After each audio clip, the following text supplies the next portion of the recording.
Hi guys. Have you ever wondered what it would really be like to wake up one morning and find yourself transported back to the Stone Age? Not the romanticized version you see in movies or read about in simplified textbooks, but the actual, unfiltered reality of life tens, thousands of years ago?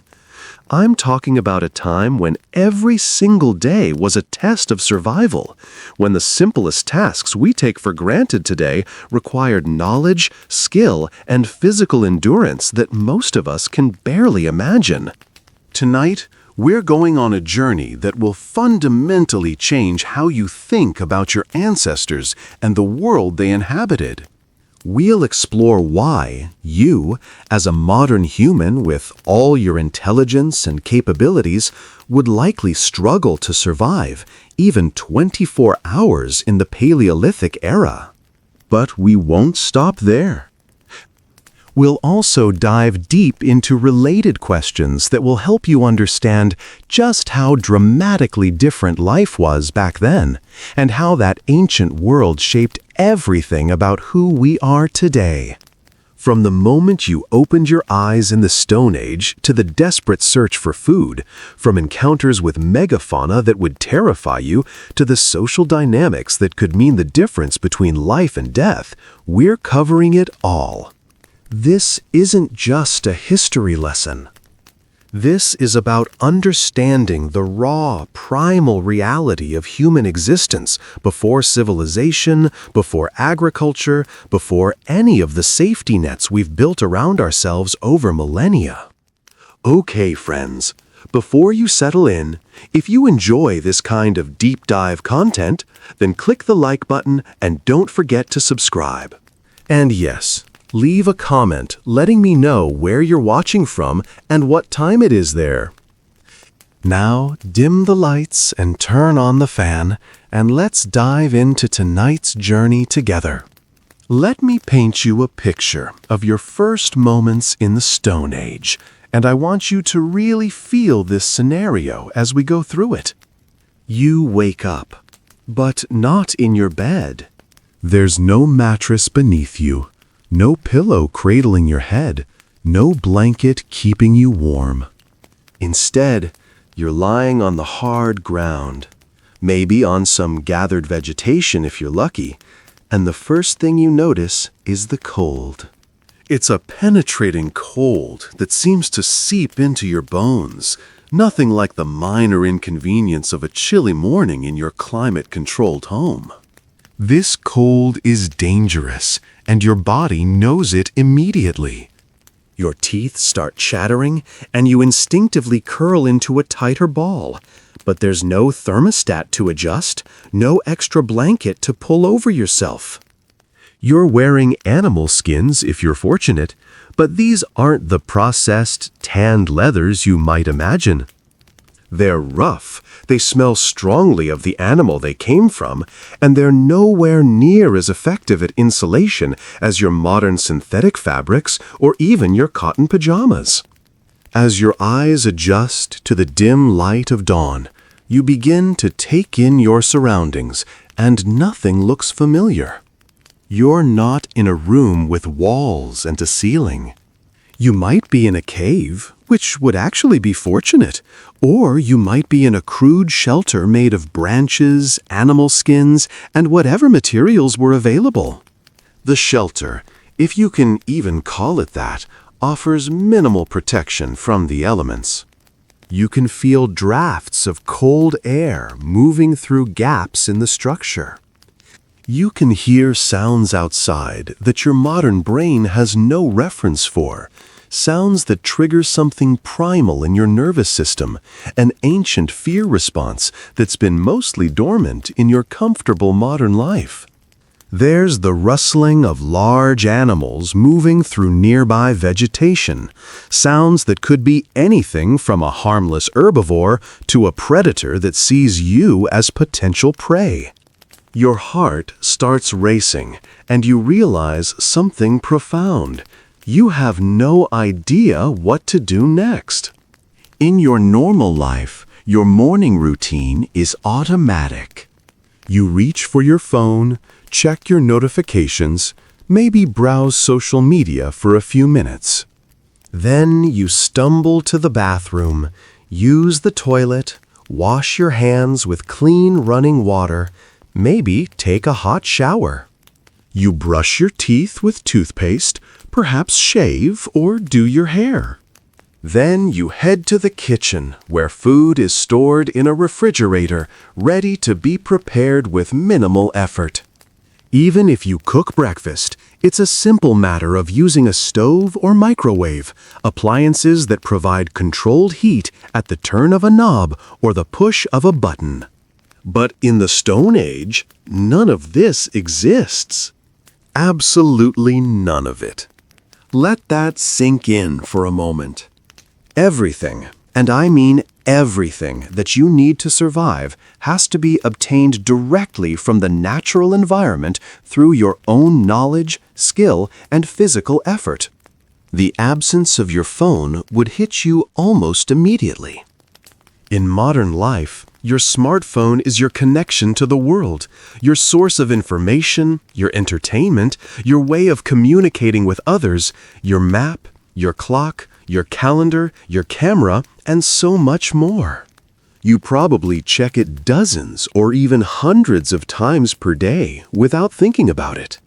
It's become an extension of your mind, storing information you no longer need to remember, providing answers to questions instantly, keeping you connected to people across vast distances. But in the Stone Age, there's no phone. There's no internet. There's no stored information at your fingertips. If you need to know something, you either already know it from your own memory and experience, or you have to figure it out through trial and error, or you need to ask someone who knows, assuming you can find someone and communicate with them. The sudden absence of this constant connection and information source would be disorienting and anxiety-inducing for most modern people. You'd feel cut off, isolated, and vulnerable in a way that's hard to describe if you've never experienced it. Let's start with the most basic biological need: water. You're thirsty. In fact, after a night of sleeping, you're very thirsty, and your body is already slightly dehydrated. In your modern life, this is a trivial problem. You walk to the kitchen, turn on the faucet, and clean, safe water flows out. Or you open the refrigerator and grab a bottle of water. The entire process takes less than a minute and requires essentially no thought or skill. But in the Stone Age, obtaining water is a complex task fraught with danger. First, you need to know where water is located. Without any maps, street signs, or GPS, you need to read the landscape. Do you know how to identify areas where water is likely to be found? Can you recognize the types of vegetation that indicate nearby water sources? Do you understand how animals' behavior and trails can lead you to water? Most modern people don't have this knowledge. It's not taught in schools, and it's not something you pick up from spending time in climate-controlled buildings and driving in cars.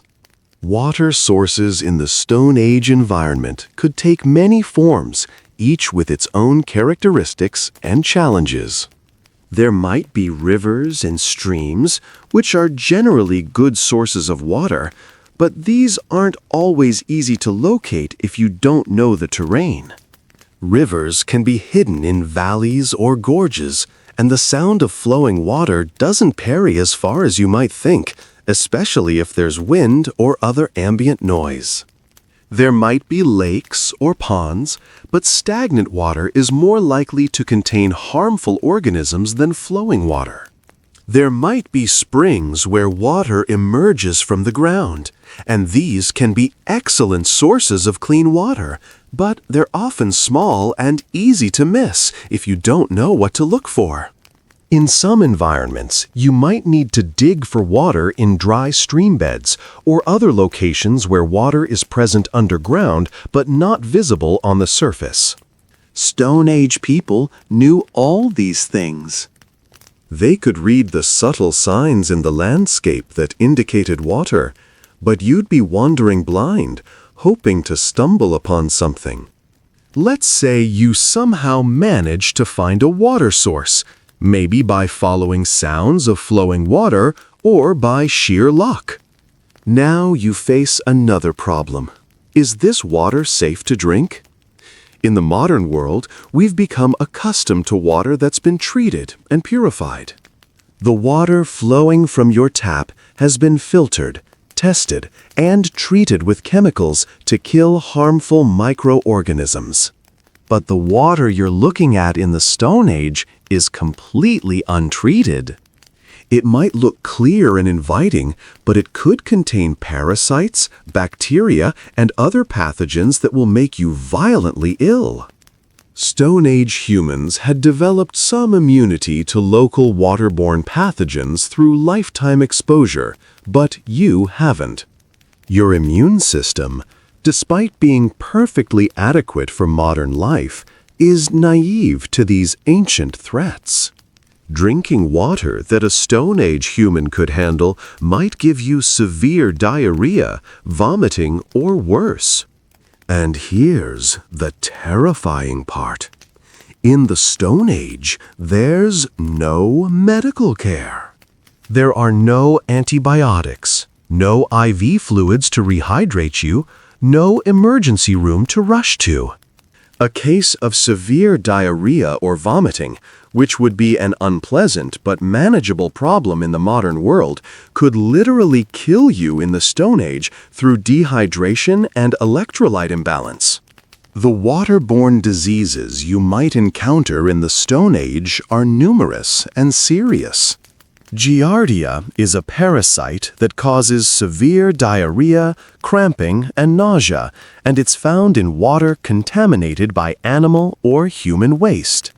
Cryptosporidium is another parasite with similar effects. Various bacteria like E. coli, Salmonella, and Campylobacter can cause serious intestinal infections. Dysentery, whether caused by bacteria or amoebas, causes bloody diarrhea and can be fatal without treatment. In some regions and time periods, you might encounter water contaminated with the eggs of parasitic worms that can infect your intestines or other organs. All of these threats are invisible. The water might look perfectly clean and safe, but one drink could condemn you to days or weeks of misery and possibly death. But you need water, so what do? Stone Age humans knew to prefer flowing water over stagnant water, as flowing water is generally safer. They also knew techniques for improving water safety, such as letting sediment settle or using primitive filtration methods. But do you know these techniques? Could you implement them without modern tools? This is the first of many moments where you'd realize that survival in the Stone Age isn't just about being tough or determined. It requires a vast body of practical knowledge that has to be learned, usually over years of childhood and adolescence spent living in that environment. You don't have that knowledge, and you can't just look it up on your phone because, of course, your phone doesn't exist here, and even if it did, there's no electricity to charge it and no cell towers to provide service. The human body can survive only about 3 days without water, and that's under moderate conditions. If you're in a hot environment, or if you're expending a lot of energy, or if you're already dehydrated, the time until serious consequences becomes much shorter. After just 1 day without adequate water, you'd be experiencing significant dehydration symptoms, headache, dizziness, fatigue, dark urine, dry mouth and lips. Your thinking would become less clear. Your physical performance would decline, and your body's ability to regulate temperature would be impaired. After 2 days, these symptoms would intensify dramatically. You'd be weak, confused, and in danger of organ damage. By 3 days, you'd be in critical condition, possibly unconscious, with multiple organ systems beginning to fail. Water isn't optional. It's the most urgent survival need after breathable air, and in the Stone Age, obtaining safe water is a complex challenge that you're not prepared for. Now let's talk about food, because by this point in your Stone Age morning, you're getting hungry. Your stomach is growling, and you're starting to think about breakfast. In your normal life, you have countless options. Your pantry and refrigerator are stocked with food that will stay fresh for days, weeks, or even months thanks to modern preservation techniques, refrigeration, and packaging. Even if you have no food at home, you can simply go to a store, restaurant, or drive-thru and obtain food with minimal effort.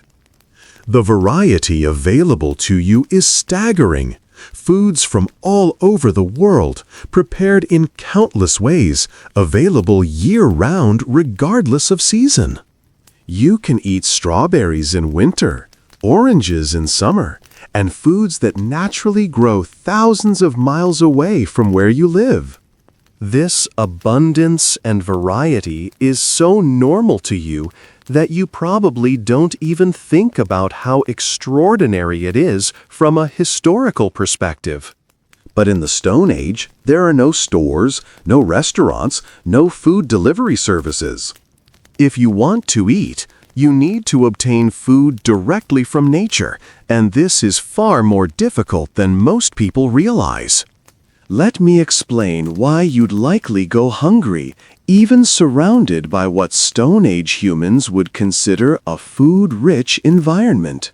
First, let's consider gathering, which was actually the primary way Stone Age humans obtained food more so than hunting.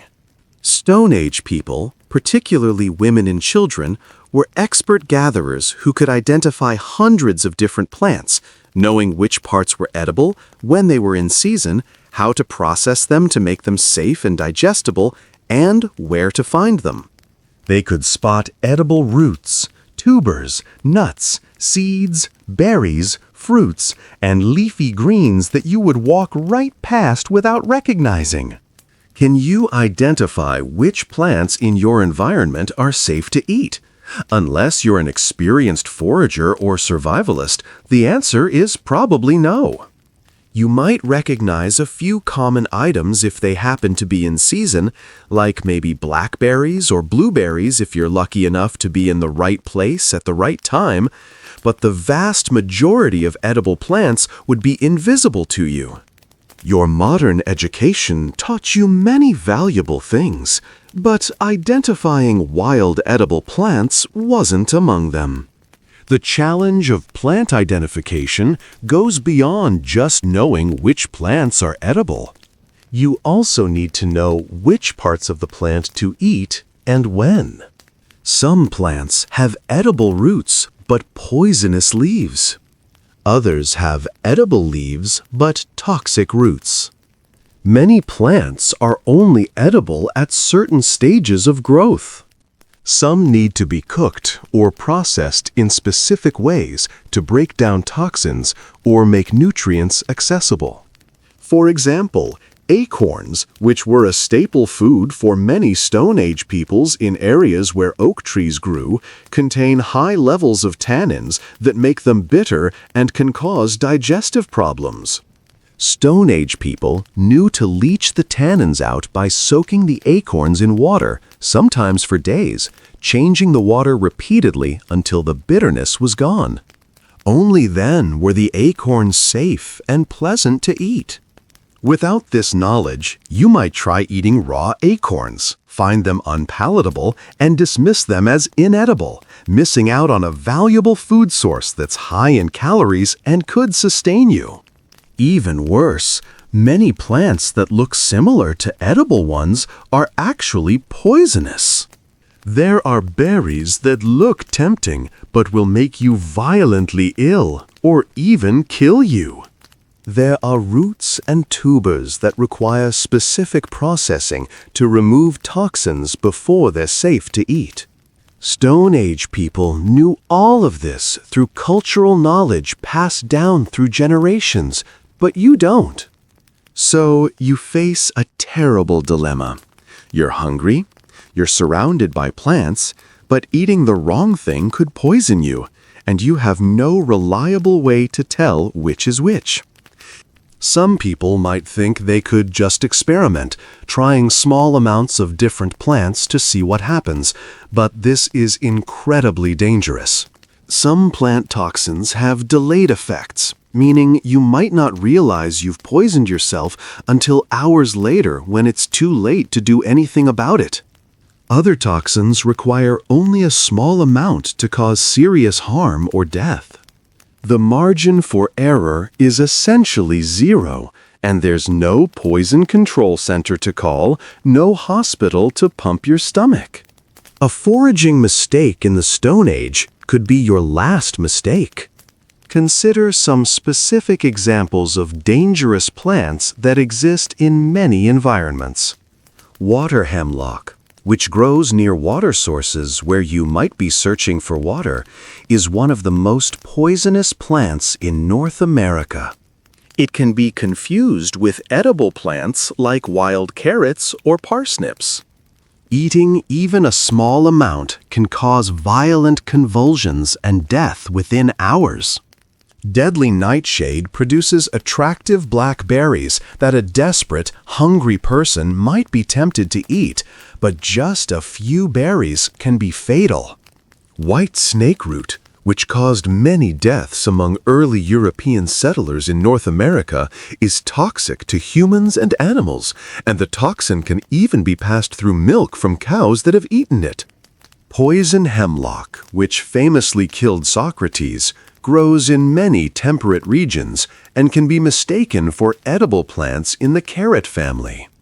These are just a few examples from a vast catalog of poisonous plants that exist in various environments around the world. Stone Age people living in an area knew which plants to avoid, but you wouldn't have this knowledge, and the consequences of a mistake would be severe.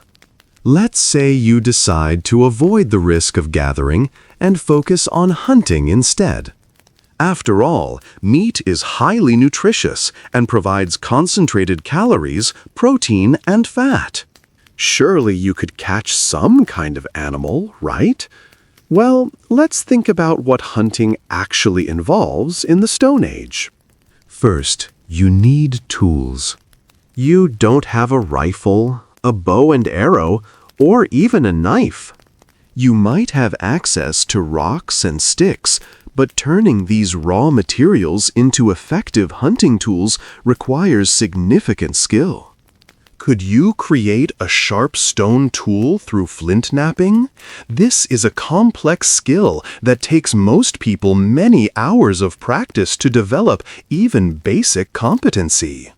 You need to understand the properties of different types of stone, how to strike them at the correct angle with the correct force, and how to shape them into useful tools. Stone Age people learned this skill from childhood, watching expert tool makers and practicing for years. You'd be starting from scratch, and your first attempts would likely produce nothing but broken rocks and possibly cut hands. The art of flint knapping, which is the technical term for making stone tools by striking one stone with another to remove flakes and shape the stone, is far more sophisticated than most people realize. It's not just random hitting of rocks together. You need to understand how different types of stone fracture. Flint, chert, and obsidian are among the best materials because they fracture in predictable ways, creating sharp edges. But even with good material, you need to know where and how to strike. The angle of the blow, the force used, the exact point of impact, all of these factors determine whether you'll successfully remove a useful flake or just shatter the stone into useless pieces. You need to be able to visualize the final tool you want to create and work toward that goal through a series of careful strikes, each one removing material and getting closer to the desired shape. Experienced flint knappers can create beautiful, symmetrical tools with razor-sharp edges, but this level of skill represents years of practice and learning. Even if you somehow managed to create a basic tool, you'd then need to hunt an animal, and this presents a whole new set of challenges. What animals are you going to hunt? Large animals like deer or wild boar are dangerous and difficult to approach. They're fast, they're alert, and they've been avoiding predators their entire lives. They can detect your scent from far away, hear your clumsy footsteps, and see your movement through the brush. Stone Age hunters were incredibly skilled at tracking animals, reading signs in the environment like broken twigs, disturbed soil, and droppings to follow an animal's trail. They understood animal behavior, knowing where animals would be at different times of day, what they ate, where they watered, and how they reacted to threats. They could move through the landscape with remarkable stealth, getting close enough to launch an attack. Do you have any of these skills? Could you track an animal through the forest? Could you approach it without being detected? Could you execute a kill with primitive weapons?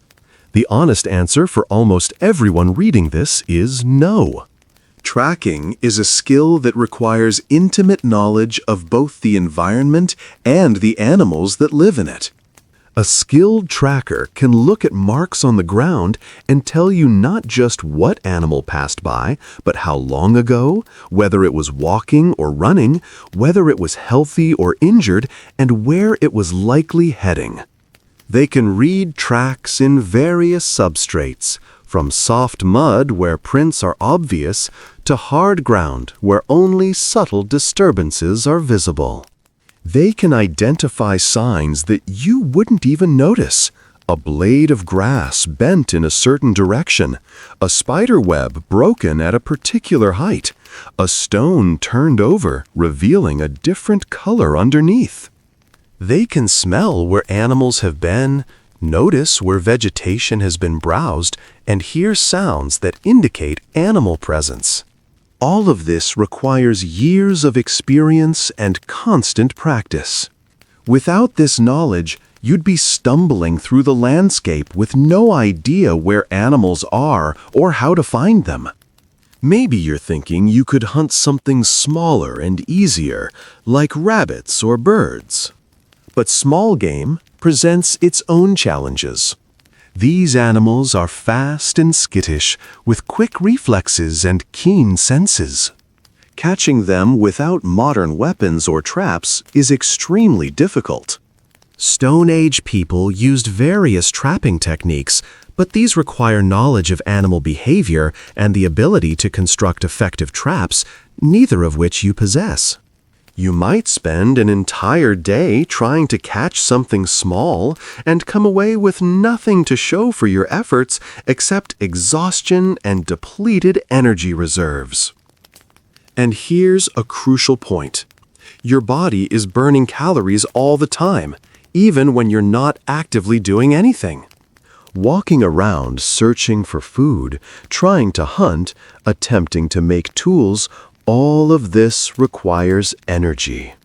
If you're expending more calories than you're taking in, you're running a deficit, and your body will start to weaken. In the modern world, you can afford to skip a meal or two because you know food is readily available when you want it. But in the Stone Age, there's no guarantee that food will be available tomorrow or the day after. Going hungry isn't just uncomfortable, it's the beginning of a downward spiral that gets worse each day. Think about the caloric requirements of survival in the Stone Age.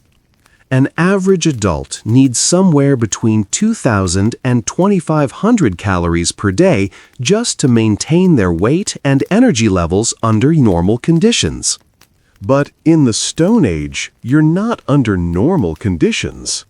You're walking miles every day over rough terrain. You're working hard with your hands and body to perform various tasks. You're probably cold, and your body is burning extra calories trying to maintain its temperature. You're under stress, which increases metabolic demands. You might need 3,000 or even 4,000 calories per day to maintain your energy and not start breaking down your body's tissues. Where are these calories going to come from? If you're not successfully finding and obtaining food, your body starts consuming itself, breaking down fat first, then muscle, to meet its energy needs. You become weaker, more tired, less able to perform the physical tasks necessary for survival. Your immune system becomes compromised, making you more vulnerable to infection. Your thinking becomes less clear. This is the starvation process, and it happens faster than most people realize when you're expending high amounts of energy without replacing it. Let me talk about something that might not immediately occur to you, but is absolutely critical: the social aspect of Stone Age survival. Stone Age humans didn't live as isolated individuals or even as nuclear families in the modern sense. They lived in bands or tribes, groups of roughly 20 to 50 people who cooperated closely for survival. This cooperation wasn't optional or just a nice benefit. It was absolutely essential. Hunting large animals, which provided the most calories and valuable resources, required coordinated group efforts. Multiple hunters would work together to track, surround, and kill dangerous prey, and this cooperation dramatically increased the chances of success while reducing the risk to any individual. Gathering was also often a social activity, with knowledge shared among the group about where food was available and how to process it. Tool-making, shelter construction, childcare, and protection against predators and hostile groups were all shared responsibilities. The band structure of Stone Age societies was based on kinship and reciprocal relationships. People helped each other with the understanding that help would be returned when they needed it. Successful hunters shared meat with the group, not just out of generosity, but because this created social obligations and insurance. If your hunt failed tomorrow, you could rely on others to share with you. Information was shared freely within the group. If someone discovered a good source of nuts or berries, they'd tell others, knowing that others would reciprocate. Children were watched communally, with multiple adults keeping an eye on them and teaching them skills. Elders who were no longer able to contribute physically were still valued for their knowledge and experience. This tight social cooperation was the foundation of survival, more important than any individual skills or strength. Now imagine you, a single modern person, suddenly dropped into this world without any social connections. You're not part of a band. You don't have the relationships, the shared language, the cultural understanding, or the proven skills that would make a Stone Age group willing to accept you. Even if you encountered a Stone Age band, and this itself would be a stroke of incredible luck, would they take you in? You'd be a stranger who speaks oddly or not at all in their language, who knows nothing about their customs, who lacks basic survival skills that even their children possess, and who would be a drain on their resources. In the harsh reality of Stone Age life, where the group's survival margins were often thin, taking in a useless stranger would be a questionable decision. You'd need to prove your value somehow, but what value could you offer? You might have knowledge about things like mathematics, literature, modern history, or how to use computers, but none of that has any practical application in the Stone Age. The things you spent years learning in school are essentially worthless in this context. Being alone in the Stone Age is terrifyingly dangerous for reasons beyond just the difficulty of obtaining food and water. Humans are not apex predators in the way that, say, a lion or a bear is.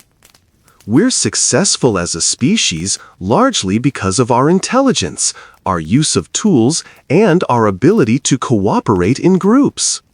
An individual human without tools or allies is actually quite vulnerable. We are not particularly fast runners compared to many animals. We don't have sharp claws or teeth. We don't have tough hides or shells. Our senses of smell and hearing are relatively weak compared to most mammals. What we have is our brain and our opposable thumbs, which allow us to create and use tools, and our social nature, which allows us to work together. Take away the tools and the social group, and you're just a rather weak, slow, hairless primate, stumbling around in a world full of creatures much better adapted to it than you are. Let's talk about the predators you might encounter, because this is where the reality of the Stone Age becomes truly frightening. Depending on when and where you find yourself, you could be sharing the landscape with creatures that would terrify you. We're not just talking about wolves and bears, though those would be bad enough. In many periods and places during the Stone Age, there were megafauna that make modern animals look tame by comparison. There were saber-toothed cats, massive felines with incredibly long, blade-like canine teeth designed for slicing through flesh. These were ambush predators, incredibly powerful, capable of taking down prey much larger than a human. There were cave bears, substantially larger than modern bears, that could easily kill a human. There were giant, short-faced bears in the Americas that stood over 6 feet tall at the shoulder and could run at high speeds. These weren't creatures you could scare off by making noise or looking big. They were apex predators, and humans were potential prey. The saber-toothed cats, also known as Smilodon in the Americas and various species in other parts of the world, were particularly fearsome predators. These cats were built like linebackers, heavily muscled and powerful, not built for long chases, but for incredible bursts of strength. Their famous teeth, which could be over 7 inches long in some species, were used to deliver devastating bites to the throat or belly of prey, causing massive bleeding and shock. A saber-toothed cat wouldn't need to crush bones or suffocate prey like modern big cats do. It could simply slice through vital blood vessels and step back while its victim bled out. For a human, an encounter with one of these predators would be utterly terrifying and almost certainly fatal. They hunted by ambush, hiding in vegetation, and springing out at prey that came too close. You wouldn't see it coming until it was too late. Cave lions, which existed in Europe and Asia during the Pleistocene, were among the largest cats that ever lived, significantly bigger than modern lions. Cave hyenas were also larger and more powerful than their modern relatives. Dire wolves in the Americas hunted in packs and were more robust than modern wolves. All of these predators viewed humans as potential prey, especially isolated, defenseless individuals. Stone Age people protected themselves through group vigilance, fire, and weapons, but you'd have none of these protections. At night, when many predators are most active, you'd be especially vulnerable. Lying in your inadequate shelter in the darkness, hearing sounds of large animals moving around outside, you'd be paralyzed with fear, knowing that something might decide you're worth investigating, and you'd have no effective way to defend yourself. Even animals that aren't predators could kill you easily. Mammoths and mastodons, those iconic animals of the Ice Age, were massive creatures that could trample you or gore you with their tusks if you startled them or if they perceived you as a threat. Woolly rhinoceroses had poor eyesight but aggressive temperaments and could charge at high speed. Giant ground sloths, despite being herbivores, had huge claws and could be dangerous if threatened. The Stone Age landscape was filled with large, powerful animals that had no fear of humans and no reason to avoid them. Stone Age humans learned to navigate this dangerous world through careful observation, cultural knowledge, and group cooperation, keeping watch for danger and knowing how to react to different animals. You'd have none of this knowledge or support. Every sound in the bushes could be something about to kill you, and you'd have no reliable way to assess the threat or respond appropriately. Let me describe what it would be like to encounter some of these animals. Let me describe what it would be like to encounter some of these animals. Imagine you're walking through tall grass, searching for water or food, and suddenly you hear a deep, rumbling growl from nearby. Your heart immediately starts pounding. Adrenaline floods your system, and your body prepares for fight or flight. But what are you supposed to do? Should you run? Many predators are triggered by fleeing prey and will chase. Should you stand your ground? Some animals interpret this as a challenge and attack. Should you make yourself look bigger? Climb a tree? Play dead? The correct response depends on what animal is threatening you, and you might not even know what animal it is until you see it, which might be too late. Stone Age people knew how to interpret animal sounds and signs, knew which animals were dangerous, and how to avoid or respond to them. You don't have this knowledge, so every animal encounter is a terrifying gamble where the wrong response could get you killed. Or imagine you're gathering water at a stream, and you look up to see a group of large animals on the opposite bank. Are they herbivores that will ignore you, or are they dangerous? If they're herbivores, are they the kind that might charge if startled, or are they peaceful? If you see what looks like a cat in the distance, is it a relatively small, less dangerous species, or is it a cave lion that could kill you easily? Without the ability to correctly identify animals and assess the danger they pose, you're constantly on edge, constantly afraid, never knowing when you're in real danger versus when you're safe. This chronic stress is not just psychologically exhausting, it also impairs your judgment and decision-making, making you more likely to make mistakes that could have serious consequences.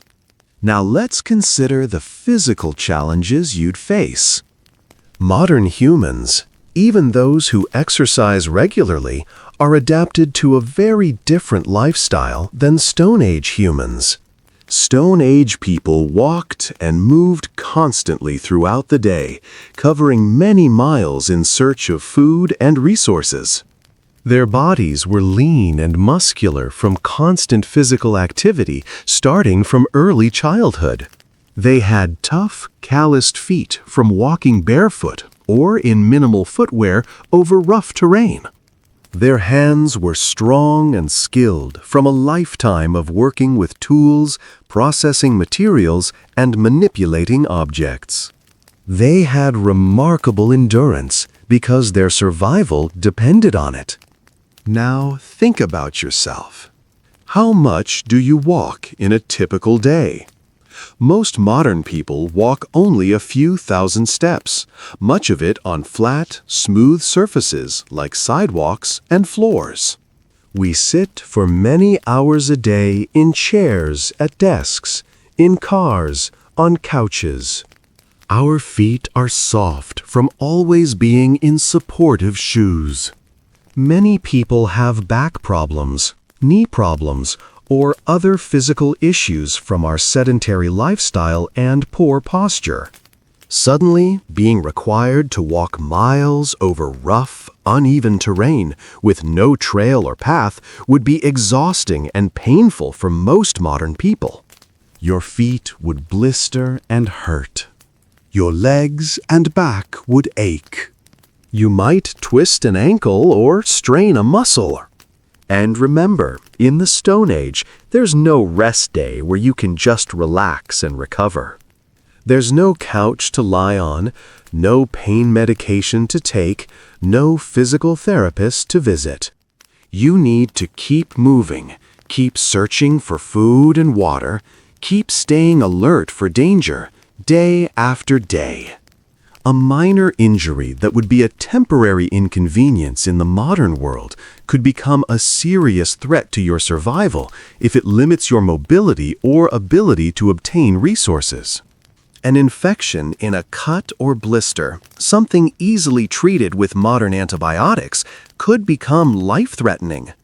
Many modern people don't appreciate how much our survival depends on modern medicine and the safety nets we've built into our society.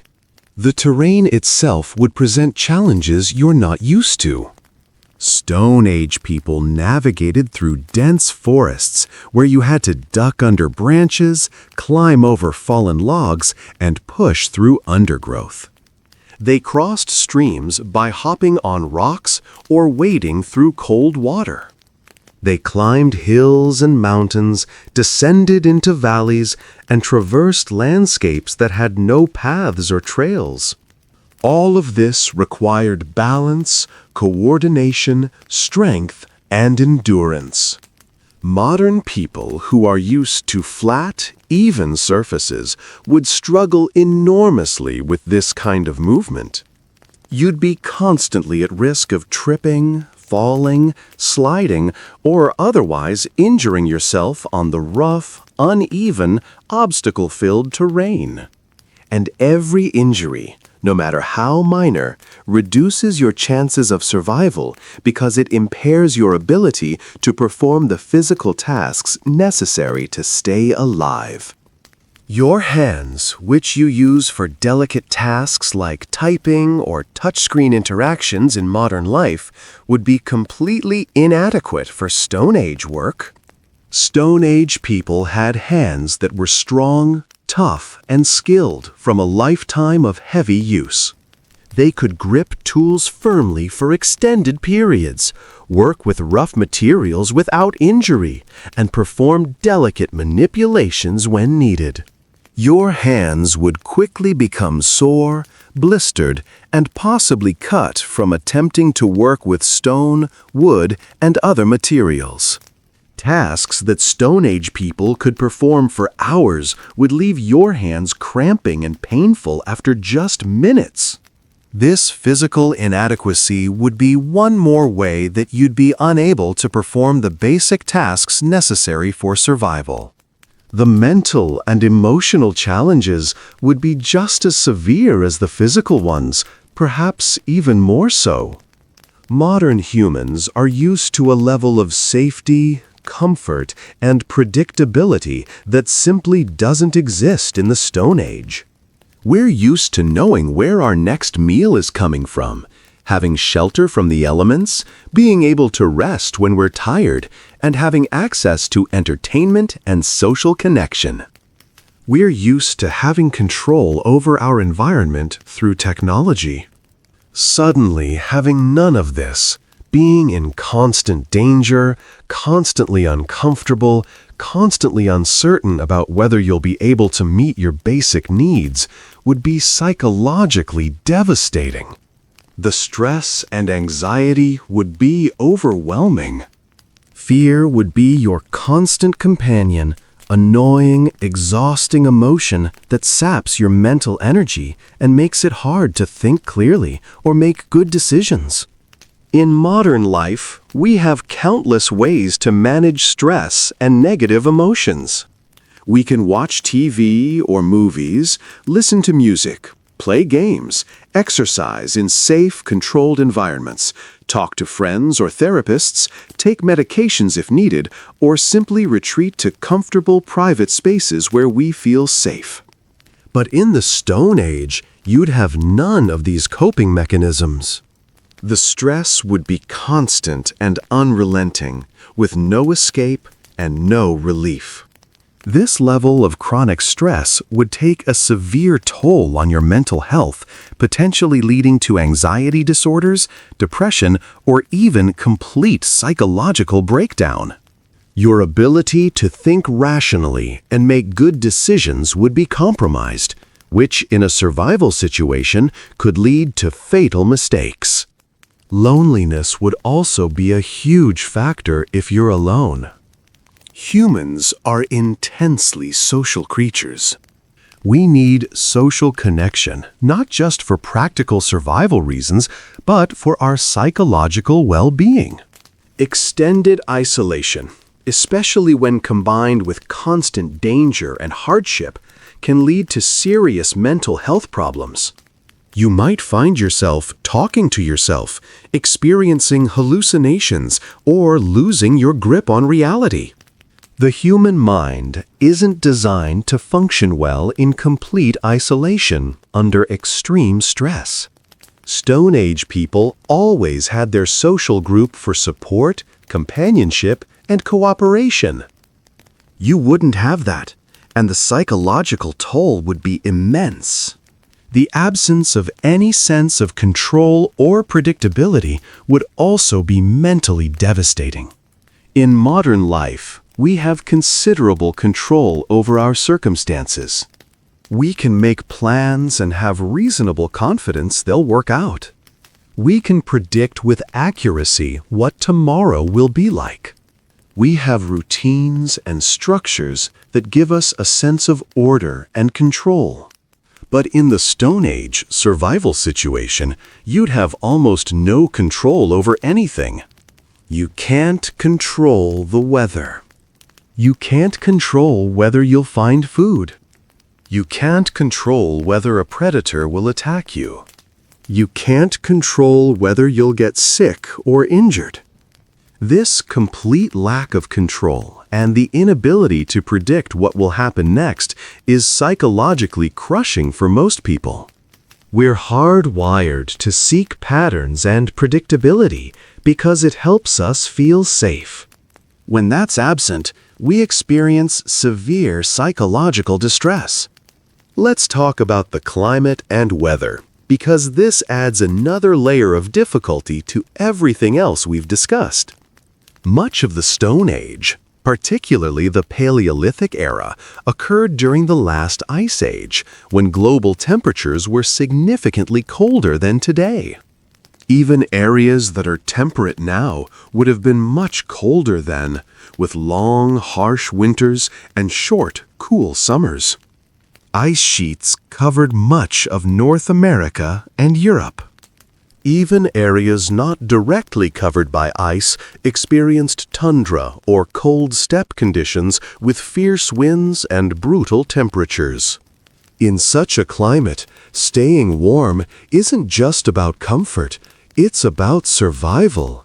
Hypothermia, the condition where your body loses heat faster than it can produce it, can kill you in a matter of hours if you're exposed to cold temperatures, especially if you're also wet. Stone Age people dealt with this through several means: fire, clothing made from animal furs and hides, and carefully constructed shelters. But all of these require knowledge and skills that you probably don't have. Let's start with fire. Can you make fire without matches, a lighter, or modern tools? This is a skill that many people think they could do because they've seen it done on TV or in survival shows, but the reality is much harder than it looks. The most common methods for making fire in the Stone Age were friction-based. Either the hand drill method, where you rotate a wooden spindle against a wooden base to create heat through friction, or the bow drill method, which uses a bow to rotate the spindle. Both methods require finding the right types of wood, preparing the materials correctly, and then executing the technique with the right amount of speed and pressure while keeping everything stable and positioned correctly. The physics of friction fire making are straightforward in theory, but challenging in practice. You're using friction to generate heat, and if you can generate enough heat in a concentrated area, you can create a coal, a small smoldering ember, which you can then transfer to tinder and blow into flame. But achieving this requires sustained effort, often 5 to 10 minutes or more of continuous friction, and everything has to be right. The wood needs to be dry. The spindle needs to be the right diameter and the right type of wood, typically something soft like willow or cottonwood. The baseboard also needs to be the right type of wood. You need to create a notch in the baseboard to catch the dust created by the friction, and this dust is what will eventually form the coal. The technique requires maintaining consistent speed and downward pressure while keeping the spindle vertical and preventing it from slipping out of position. Even for people who know the theory and have practiced, making fire through these methods is difficult and can take many minutes of sustained effort. If the wood is damp, if you don't have the right technique, or if you don't have materials to catch the coal and turn it into flame, you'll fail. And remember, you're already cold, already tired, already hungry, and your hands might be stiff and clumsy from the cold. Successfully making fire under these conditions on your first try is extremely unlikely. Without fire, you can't cook food, which means you can't safely eat many things that need cooking to kill parasites or break down toxins. You can't stay warm at night. You can't dry wet clothing. You can't signal for help or ward off predators that are afraid of fire. The absence of fire dramatically reduces your chances of survival. Once you have a coal, you need tinder to turn it into flame. Tinder needs to be very dry and very fine, something that will catch fire from the small amount of heat produced by a coal. Good tinder materials include dried grass, plant down like cattail fluff, dried moss, bark fibers, or fungus like chaga or tinder fungus. You need to gather this tinder in advance and keep it dry. You place the coal into a nest of tinder and blow on it gently, providing oxygen to feed the combustion. The tinder will begin to smoke, then glow, and finally burst into flame if you do everything correctly. Then you need to quickly transfer this flame to kindling, which is slightly larger material like small twigs and wood shavings, and build up the fire gradually to larger and larger pieces of wood. Each step in this process can fail if not done correctly, and the whole thing requires knowledge, preparation, and skill that you almost certainly don't have. Even if you manage to make fire, keeping it going is another challenge. You need a constant supply of dry fuel wood, which means collecting it continuously. You need to protect the fire from wind and rain. If you let it go out, you'll need to make it again from scratch, expending more precious energy. Stone Age people maintained fires carefully, sometimes keeping them going continuously for long periods because making new fire was such an effort. They developed techniques for transporting fire, carrying coals in containers to start new fires at different locations. This was valuable, specialized knowledge.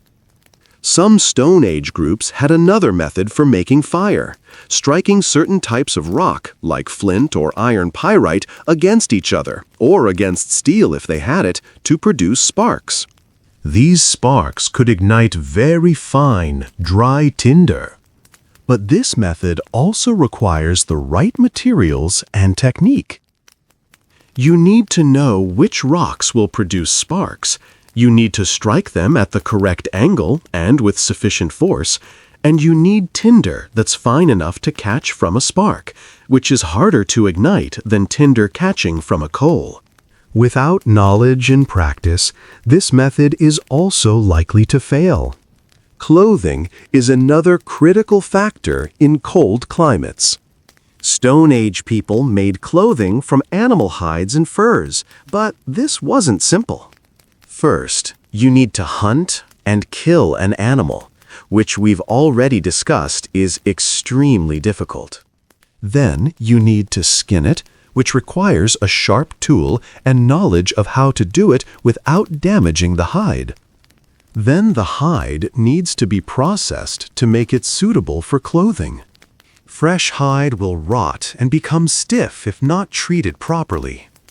Stone Age people used various techniques, including scraping off the remaining flesh and fat, treating the hide with brain matter or other substances to preserve it and make it supple, and sometimes smoking it to further preserve it and make it water-resistant. These are complex, time-consuming processes that require skill and tools. Without processed hides, you're stuck with whatever crude clothing you might be able to cobble together, which will be inadequate for cold weather. The brain tanning process, which was widely used by Stone Age peoples, is particularly interesting. Every animal has just enough brain matter to tan its own hide, which is a fortunate coincidence. The process involves working the brain matter into the hide, which contains natural oils and emulsifiers that break down the proteins in the hide and make it soft and flexible. But you need to know how to prepare the hide first by scraping it clean, how to prepare the brain solution, how to work it thoroughly into the hide, and then how to stretch and work the hide as it dries to keep it soft. If you don't do this correctly, you'll end up with a stiff, unusable hide. The entire process can take days and requires considerable physical effort. Stone Age people learned these skills over years, watching experienced hide workers and practicing. You'd have no idea how to even begin. Shelter construction is yet another challenge. A good shelter protects you from wind, rain, snow, and cold, and provides a sense of security. Stone Age people used various types of shelters depending on what was available in their environment. Natural caves were preferred when available because they required little work and provided good protection, but caves were not common in most areas and might already be occupied by dangerous animals like bears or large cats. When caves weren't available, Stone Age people constructed shelters from available materials: branches, leaves, bark, animal hides, sometimes even mammoth bones in treeless areas. These structures required knowledge of construction techniques, understanding of how to make them stable and weatherproof, and significant physical labor. A simple debris shelter, which is one of the most basic shelter types, requires gathering a large amount of material. You need to create a frame, typically by leaning long branches against a ridgepole or into the fork of a tree. Then you need to cover this frame with a thick layer of debris like leaves, grass, moss, and bark to provide insulation and shed water. The debris layer needs to be very thick, often several feet, to be effective. This requires gathering an enormous amount of material, which means hours of walking back and forth carrying armfuls of debris. You need to understand how to layer the materials so water runs off rather than soaking through. You need to make sure the structure is sturdy enough not to collapse on you. All of this is harder than it sounds, and the result is often still drafty, damp, and barely adequate. More sophisticated shelters, like those made with animal hide covers, require even more resources and skill.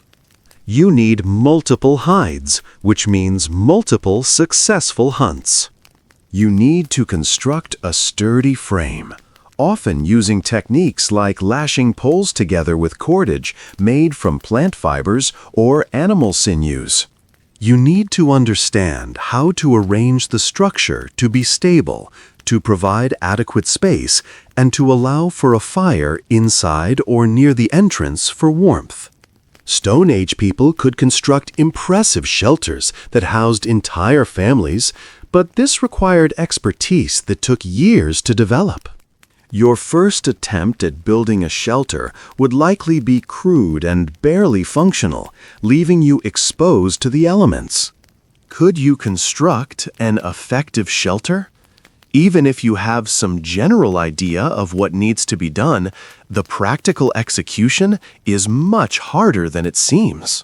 You need to gather materials, which means more walking and working. You need to construct the frame so it's stable and won't collapse. You need to cover it in a way that keeps out rain and wind. You need to consider drainage so water doesn't pool under or in your shelter.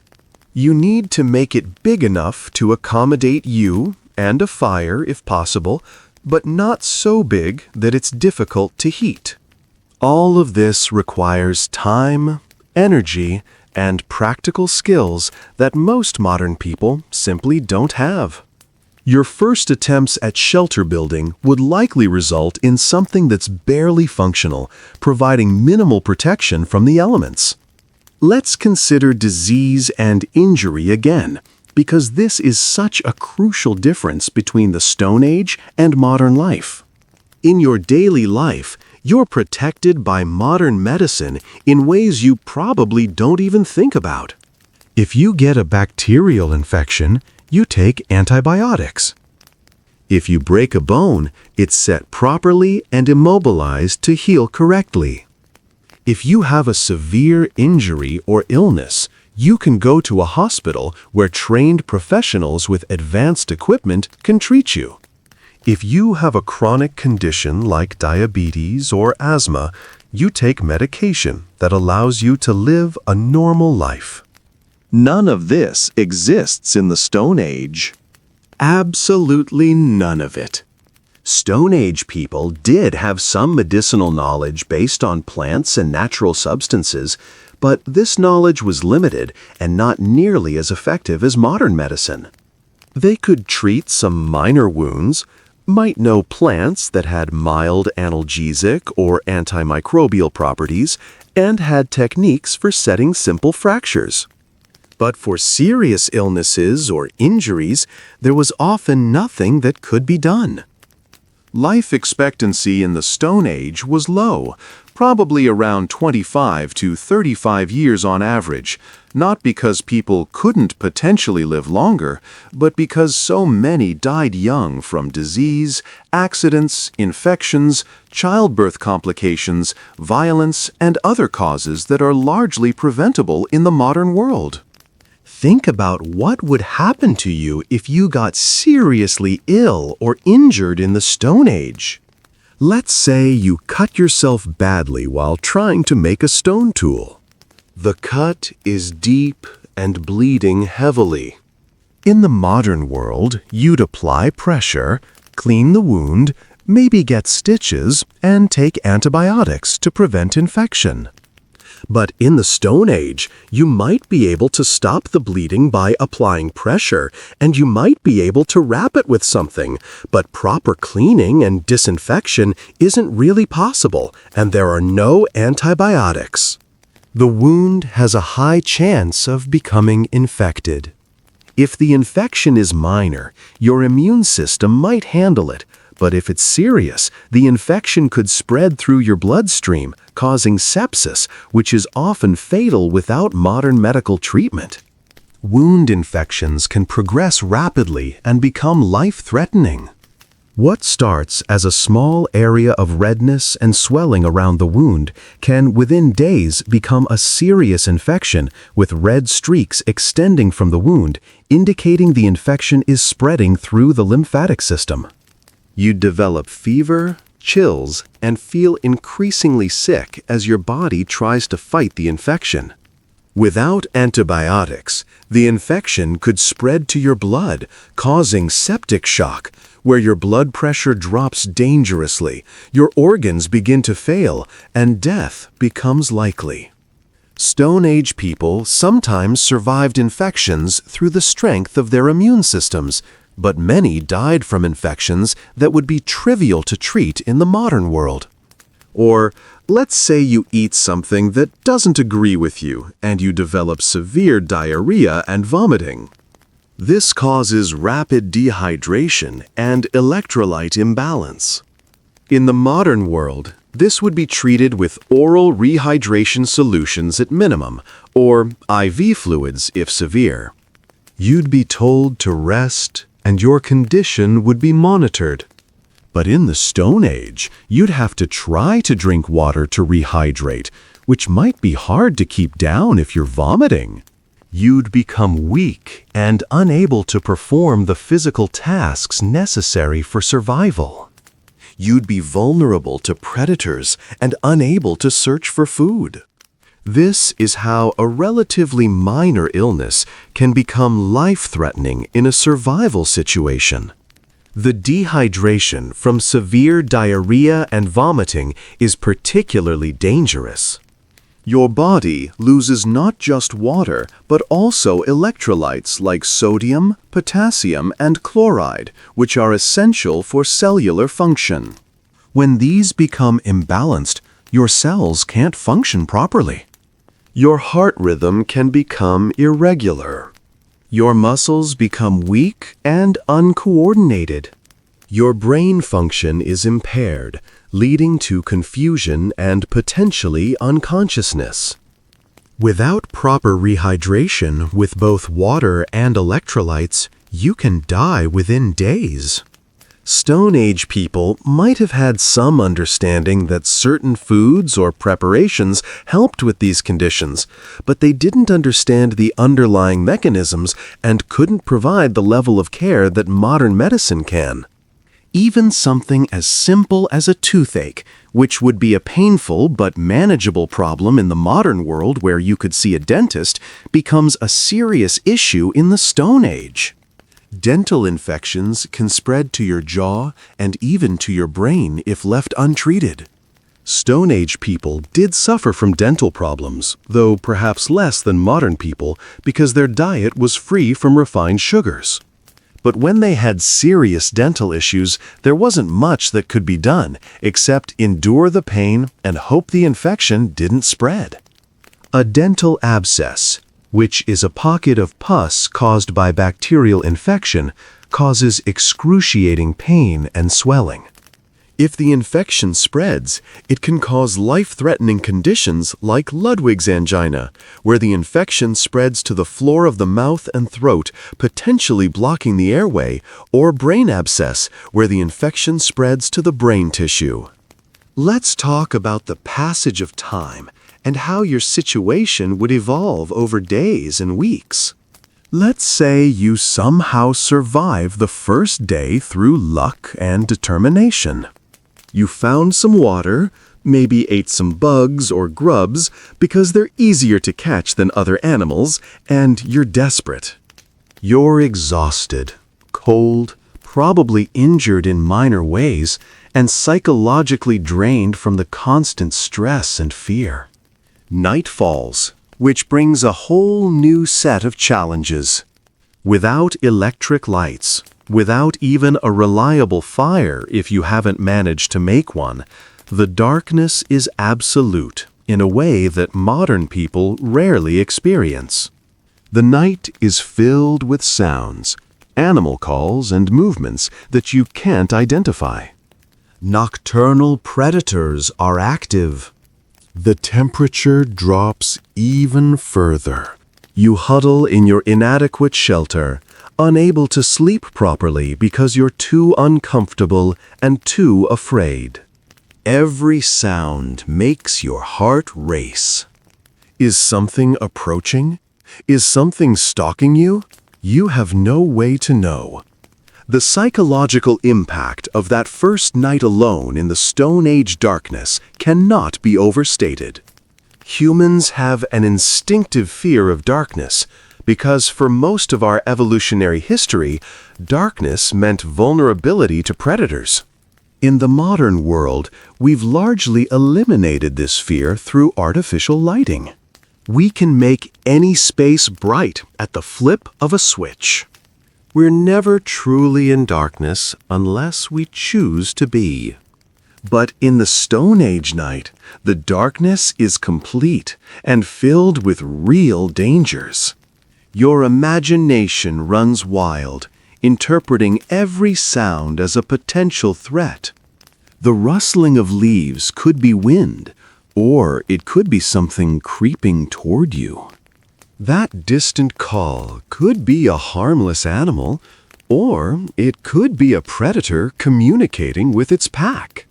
Your stress hormones remain elevated all night, keeping you in a state of hypervigilance that prevents real rest.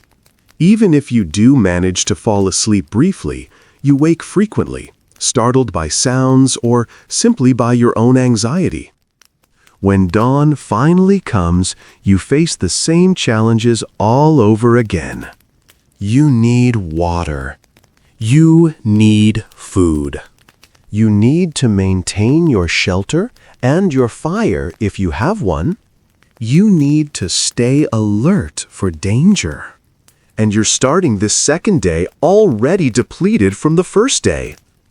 You're more tired, more hungry, more dehydrated than you were at the start.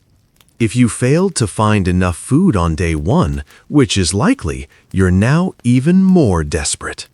Hunger becomes a constant, gnawing sensation that dominates your thoughts. Your body begins to break down its own tissues for energy, starting with fat stores if you have them, but most modern people would quickly deplete their easily accessible energy reserves. You become weaker, your thinking becomes less clear, and tasks that were already difficult become even harder. By the third or fourth day without adequate food, you'd be in serious trouble. Starvation is a terrible way to die, but it's not even the most likely cause of death in this scenario. More likely, you'd succumb to injury, infection, exposure to the elements, lack of clean water, or predation before pure starvation killed you. The Stone Age was an unforgiving environment where small mistakes or bad luck could be fatal. Stone Age people survived through a combination of skills learned over a lifetime, social cooperation, and frankly, luck. Even with all their adaptations and knowledge, life was precarious and death was common. The progression of starvation follows a predictable pattern that's both physically and mentally devastating. In the first few days without food, your body uses up its glycogen stores, which are readily available carbohydrates stored in your liver and muscles. You feel hungry, weak, and irritable. Your blood sugar drops, making it hard to concentrate. After your glycogen is depleted, your body shifts to breaking down fat stores for energy through a process called ketosis. This provides energy but makes you feel lightheaded and can cause nausea. As fat stores are depleted, your body begins breaking down muscle tissue for energy, including the muscles of your heart. You become extremely weak, unable to perform physical tasks. Your immune system becomes compromised. Your body temperature regulation fails. Eventually, your organs begin to shut down, and death follows.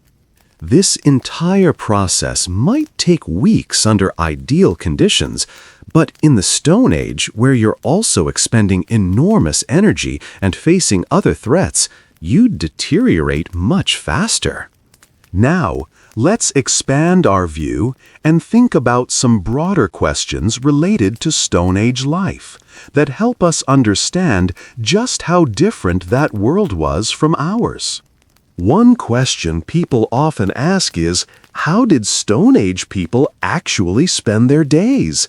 The answer challenges many modern assumptions about work and leisure. Anthropologists who have studied modern hunter-gatherer societies, which are our best living models for understanding Stone Age life, have found that these people typically work only about 3 to 5 hours a day on subsistence activities like gathering food, hunting, and maintaining tools and shelter. This might seem counterintuitive. If life was so hard, wouldn't they need to work constantly just to survive? But the key is that hunter-gatherers are extremely efficient at obtaining what they need from their environment, because they have deep knowledge of that environment, and they're not trying to accumulate surplus beyond what they need. They work enough to meet their daily needs, and then they stop. The rest of their time is spent on social activities, storytelling, art, music, playing games, and resting. This challenges the modern narrative that we've progressed from a life of constant toil to one of relative ease. In some ways, hunter-gatherers have more leisure time than modern people who work 8 hours a day or more at jobs, then come home to household chores and maintenance tasks. Of course, this doesn't mean Stone Age life was easy or preferable to modern life. The work they did was physically demanding and directly tied to survival. There was no safety net.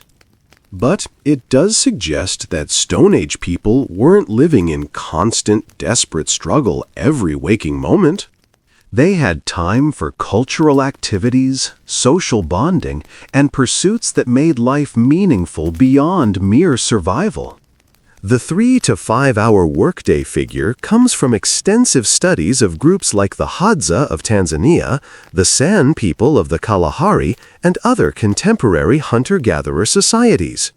Researchers have observed and timed how long people spend on various activities, and found that subsistence work, while essential, doesn't consume most of the day. Of course, there's variation based on season, location, and circumstances. During times when food is scarce, or when preparing for lean times ahead, people might work more. During times of abundance, they might work less. But on average, the work burden is lighter than in agricultural or industrial societies, where people typically work longer hours at more monotonous tasks. Another fascinating question is, what did Stone Age people know and understand about their world? It's easy to assume that people from the past were ignorant or superstitious, but this sells them short. Stone Age people had incredibly detailed knowledge of the natural world that surrounded them. They could identify hundreds of plant and animal species, understand their behaviors and ecological relationships, predict seasonal changes, navigate vast distances without maps or compasses, and had developed sophisticated understanding of material properties for making tools and other objects. They understood cause and effect, could plan for the future, and had developed complex languages for communicating detailed information. The ecological knowledge of Stone Age people was remarkable by any standard. They understood which plants attracted which animals, how different species interacted, how weather patterns affected animal and plant behavior, and how to read countless subtle signs in the environment that gave them information. They knew the life cycles of plants and animals, when different foods would be available, and how to predict abundance or scarcity. They understood fire ecology, how fire affected different plants and animals, and used controlled burning to manage landscapes in some cases. They had names for hundreds of plants and animals and could distinguish between similar species based on subtle differences. This body of knowledge was comprehensive, detailed, and practical, accumulated over thousands of years of close observation and passed down through oral tradition. What they didn't have was the scientific method or the accumulated body of theoretical knowledge that we've developed over the millennia since then. They didn't understand germ theory or evolution or physics in the way we do. Their explanations for natural phenomena often involved spiritual or supernatural elements, because these were the frameworks they had for making sense of their experiences. But within the realm of practical, applied knowledge about their immediate environment, Stone Age people were often more knowledgeable than modern people. A Stone Age person would look at a modern person's inability to identify edible plants, make fire, track animals, or navigate without technology with the same disbelief that we might look at their inability to use a computer or understand chemistry. The spiritual and mythological frameworks that Stone Age people used to explain the world weren't just superstition. They were sophisticated systems of knowledge that encoded important information in memorable forms and provided meaning and structure to life. Stories about animals might contain accurate behavioral information wrapped in narrative form. Stories about plants might teach which ones were safe and how to process them. Stories about the landscape might encode navigation information or warn about dangers. The boundary between what we'd call factual knowledge and what we'd call myth or religion was blurry or non-existent. It was all part of an integrated worldview that helped people understand and navigate their world effectively. Let's think about technology and tools in the Stone Age, because this is central to understanding both their lives and why you'd struggle so much. When we say Stone Age, we're referring to the fact that stone was the primary material for making durable tools. But Stone Age people used many other materials too: wood, bone, antler, plant fibers, animal sinews, shells, and more. They created an impressive array of tools and objects: cutting tools, scraping tools, piercing tools, grinding stones, spear points, needles for sewing, containers, cordage, nets, and more.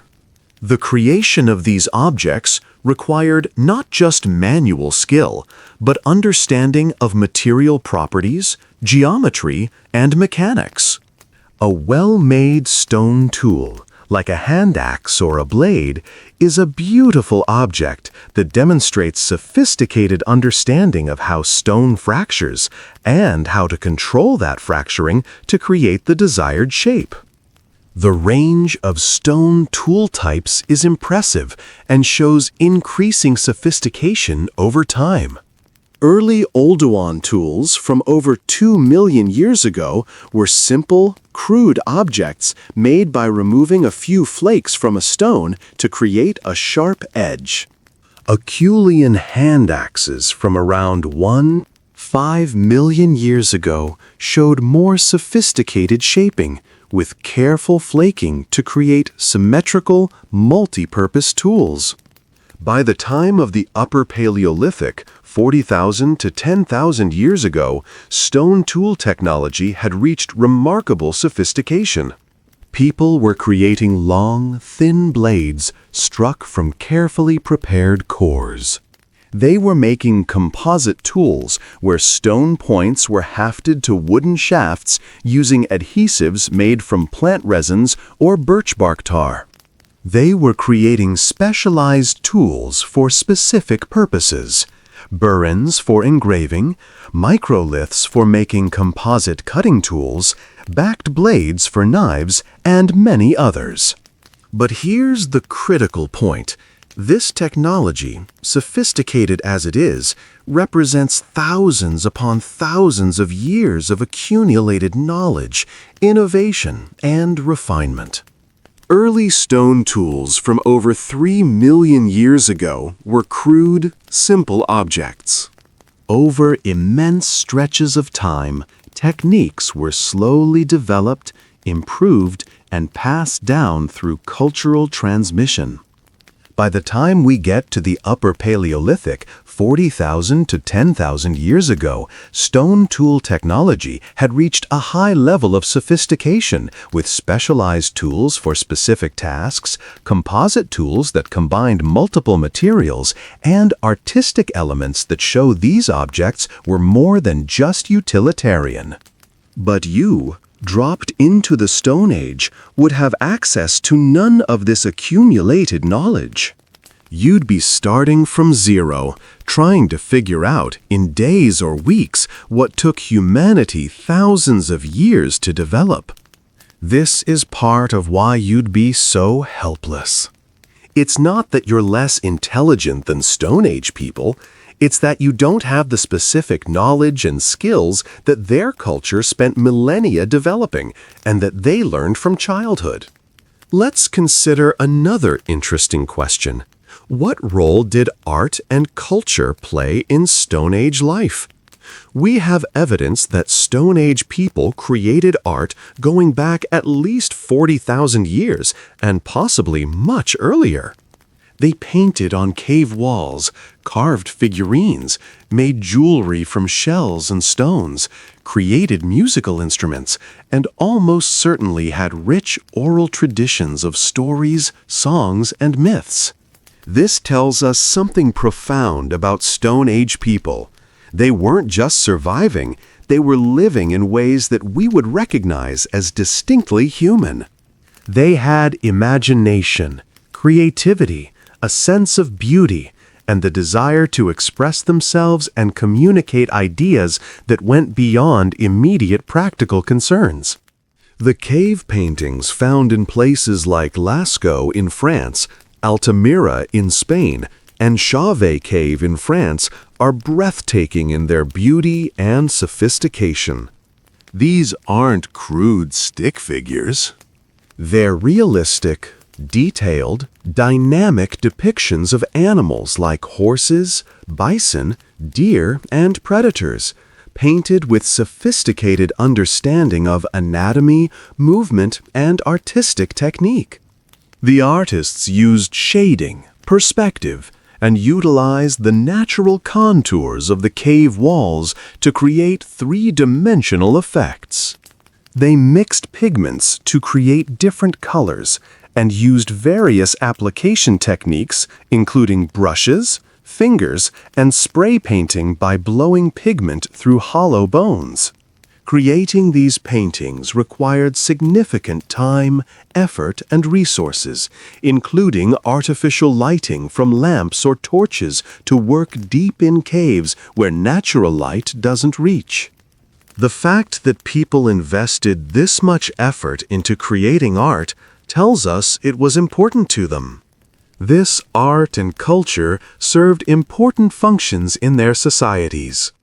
Stories and myths helped transmit important survival information in memorable forms, taught moral lessons, explained natural phenomena, and created shared identity and cohesion within groups. Art and ritual probably played roles in social bonding, in marking important life transitions, in communication with the spiritual realm as they understood it, and in simply making life more meaningful and enjoyable. The fact that Stone Age people invested time and energy in these activities, even though they lived so close to the edge of survival, tells us that humans have always needed more than just food and shelter. We need meaning, beauty, and connection. But here's another way this would make your situation harder.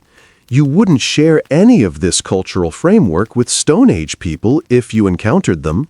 You wouldn't know their stories, understand their beliefs, or know how to participate in their social and ritual activities. This cultural gap would be just as much of a barrier as the language gap. You'd be not just physically out of place, but culturally alien, unable to understand or be understood in the ways that matter for true social integration. The symbolic thought demonstrated by Stone Age art indicates sophisticated cognitive abilities equal to our own. They could think abstractly, imagine things that weren't present, and communicate complex ideas through symbols. They had concepts of spirituality, an afterlife or spirit world, as evidenced by deliberate burials with grave goods. They created personal ornaments like beaded necklaces and carved pendants, indicating concepts of personal identity and status. They had musical instruments, including flutes carved from bone, suggesting they made and enjoyed music. All of this indicates rich inner lives, complex social relationships, and cultures that were sophisticated even though their material technology was limited by modern standards. Let's talk about family and social structure in Stone Age societies, because this is another area where the differences from modern life are stark. Stone Age people lived in kinship-based groups where everyone was related by blood or marriage. These relationships weren't just personal and emotional, they were the fundamental organizing principle of society. Your obligations, your rights, your social position, and your access to resources were all determined by your kinship relationships. There was no concept of individuality in the modern sense, no idea that you could or should make your own way in the world independent of your family group. Children were raised communally to a large extent, with multiple adults sharing responsibility for care and education. Everyone in the group knew everyone else intimately, their strengths and weaknesses, their history, their relationships. Privacy, as we understand it, barely existed. People lived in close proximity, shared resources, and were intimately involved in each other's lives out of necessity. This created both security and constraint. You had the support of your group, but you also had obligations and were subject to group norms and expectations. Individuals who couldn't or wouldn't cooperate with the group would have been in serious trouble, likely ostracized or expelled, which in the Stone Age was often a death sentence. The kinship systems in Stone Age societies were often complex, with specific terms for different types of relationships and specific obligations associated with each. You might have different terms and different relationships with your mother's brother versus your father's brother. You might have special relationships with your cross cousins, but not your parallel cousins. Marriage arrangements might involve bride service, where a man had to work for his wife's family, or bride wealth, where gifts had to be exchanged. These systems regulated social relationships, prevented inbreeding, and ensured cooperation and mutual support across the group. Gender roles were present, but perhaps more flexible than they became in later agricultural societies. Women typically focused more on gathering plant foods and small animals, childcare, and tasks that could be done while pregnant or nursing. Men typically typically focused more on hunting large animals, which required greater mobility and risk-taking. But these were general patterns, not rigid rules, and there was variation across different cultures and environments. Both men's and women's contributions were essential for the group's survival. The gathering done by women actually provided the majority of the calories in most hunter-gatherer societies, making their work at least as important as men's hunting, though hunting large animals provided concentrated calories and valuable resources like hides and was often more prestigious. Archaeological evidence suggests that Stone Age women had relatively high status in many societies. We find women buried with valuable grave goods, suggesting they were respected. The Venus figurines, small carved figures emphasizing female characteristics, might indicate goddess worship or respect for female fertility. Women's knowledge of plants, their gathering skills, and their role in bearing and raising children made them essential to group survival. The idea that women were oppressed or subservient throughout all of prehistory is likely false, though we need to be careful not to romanticize either. Gender relationships were probably complex and varied across different cultures and times. Children in Stone Age societies began learning practical skills from a very young age through observation and imitation. By adolescence, they would have accumulated vast practical knowledge and would be capable contributors to the group's survival. There was no formal schooling, no separate childhood world of play and learning, divorced from adult activities. Children learned by doing, by watching adults and older children, and by being gradually integrated into increasingly complex and important tasks. This experiential learning was remarkably effective at transmitting practical skills, though it meant that innovation and new knowledge accumulated slowly since people tended to do things the way they had always been done. Young children played, but their play often mimicked adult activities. Girls might play at gathering, cooking, or caring for babies. Boys might play at hunting or making tools. Through this play, they developed the skills and knowledge they'd need as adults. As they got older, they'd begin participating in real activities under supervision. A young girl might go on gathering trips with the women, learning which plants to collect. A young boy might accompany hunters, learning to track and move quietly. By their early teens, they'd be capable of contributing meaningfully to the group's survival, though they'd continue learning and refining their skills throughout their lives. Let's consider violence and conflict in the Stone Age, because this is another aspect of life that you'd have to confront. The question of how violent Stone Age people were is actually quite controversial among anthropologists. Some evidence suggests significant violence, including skeletal remains showing signs of violent trauma, mass graves suggesting conflict, and the fact that many modern hunter-gatherer societies have relatively high rates of violence, particularly male-on-male violence. Other evidence suggests that many Stone Age societies were relatively peaceful, with mechanisms for resolving conflicts without violence and strong social norms against aggression within the group. The truth probably varies considerably depending on time, place, and specific circumstances. Some Stone Age groups probably were quite peaceful, while others experienced regular conflict. But even in relatively peaceful societies, violence was always a possibility, both from within the group and from outside. Disputes over resources, revenge for perceived wrongs, competition over mates, and territorial conflicts with neighboring groups could all lead to violence. And in a world without law enforcement, courts, or prisons, violence was often dealt with through personal or family-level retaliation, which could escalate into cycles of revenge.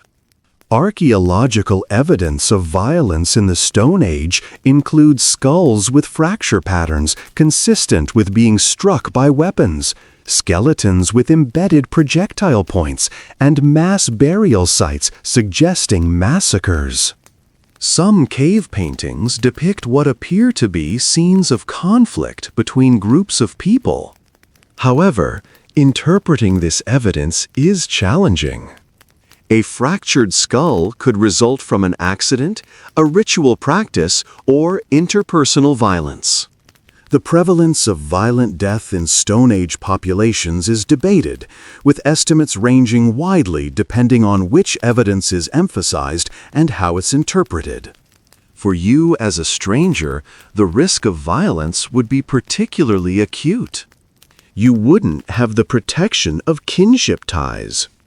You wouldn't know the social rules and might inadvertently give offense. You might be seen as a threat or competitor for scarce resources. Stone Age groups encountering strangers might be welcoming and curious, or they might be hostile and defensive. You'd have no way to predict which response you'd get, and no effective way to defend yourself if things went badly. Even within a group, if you were somehow accepted, you'd be vulnerable to violence because you'd be at the bottom of the social hierarchy with no powerful relatives to back you up or seek revenge if you were harmed. The social mechanisms that prevented violence within Stone Age groups wouldn't protect you as an outsider. Most hunter-gatherer societies have strong norms against violence within the group, with serious consequences for those who violate these norms. But these norms might not extend to outsiders. In fact, raiding and conflict between groups was probably common in many areas, though the intensity and frequency varied. Young men seeking to prove themselves might view attacking outsiders as a legitimate way to gain status. Groups competing for territory or resources might see violence against competitors as justified. Without any social ties or recognized status, you'd be extremely vulnerable to being targeted. Let's think about seasonal changes and how they affected Stone Age life, because this adds another dimension to understanding their world. In most parts of the world, the availability of resources changes dramatically with the seasons. Spring might bring new plant growth, bird eggs, and migrating animals. Summer might offer abundant plant foods and good weather for travel. Fall might bring nuts, seeds, and animals fattening up for winter. Winter might bring scarcity, cold, and the need to rely on stored food or preserved meat if available. Stone Age people had to understand these seasonal patterns intimately and plan accordingly. Many hunter-gatherer groups were nomadic or semi-nomadic, moving their camps seasonally to follow food sources.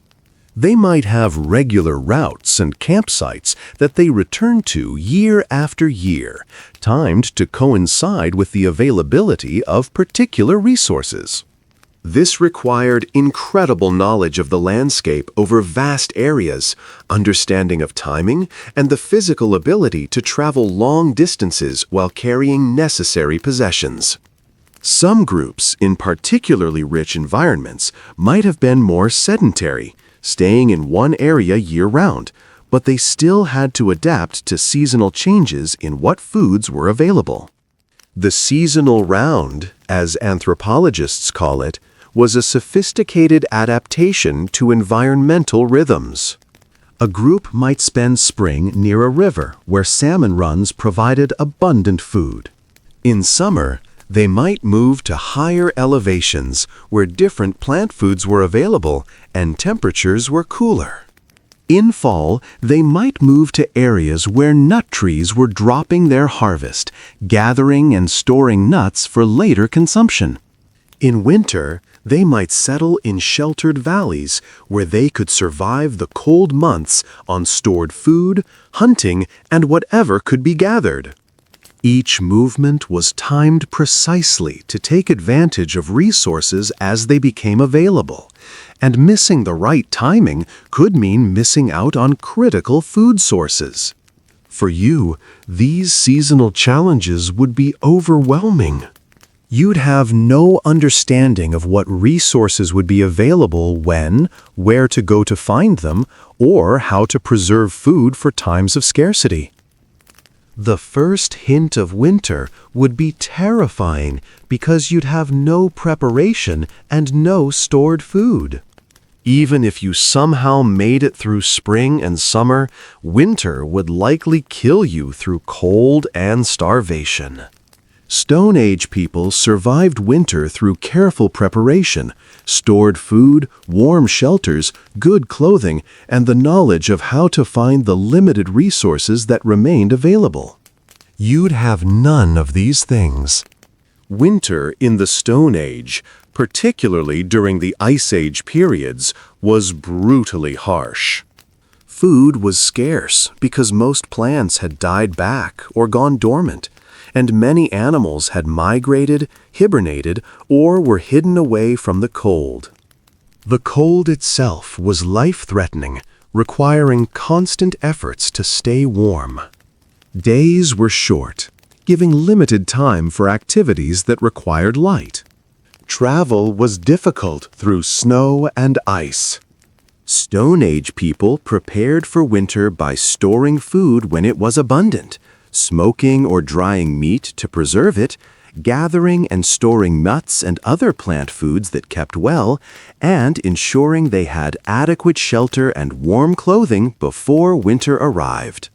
They might also have relied on fat reserves built up during times of plenty, letting themselves gain weight in fall to help survive winter scarcity. Let's consider the pace of change in Stone Age life, because this is radically different from our modern experience. We live in a world of rapid change, where technology, culture, and society transform dramatically within a single lifetime. Your grandparents lived in a significantly different world than you do, and your grandchildren likely will too. But in the Stone Age, the pace of change was glacially slow. The tools, techniques, and way of life that your parents taught you would be essentially the same ones that their parents taught them, going back for generations or even centuries. There might be small innovations or changes over time, but they accumulated slowly and were often imperceptible within a single lifetime.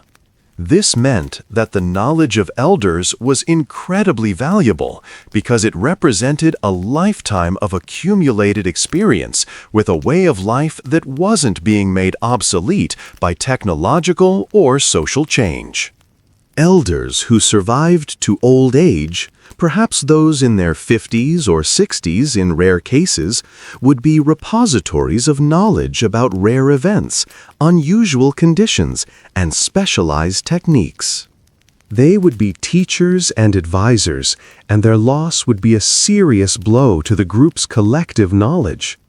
In our modern world, we sometimes dismiss the knowledge of older generations as outdated, but in the Stone Age, that knowledge was current and critical. This slow pace of change also meant that Stone Age people lived in a more stable and predictable world in some ways, even though it was harsh and dangerous. The skills you learned as a child would serve you for your entire life. The landscape, the plants, the animals, the climate patterns would remain largely the same. There was a kind of deep continuity and connection to place and tradition that modern people rarely experience. But this stability also meant limited opportunities for innovation or improvement.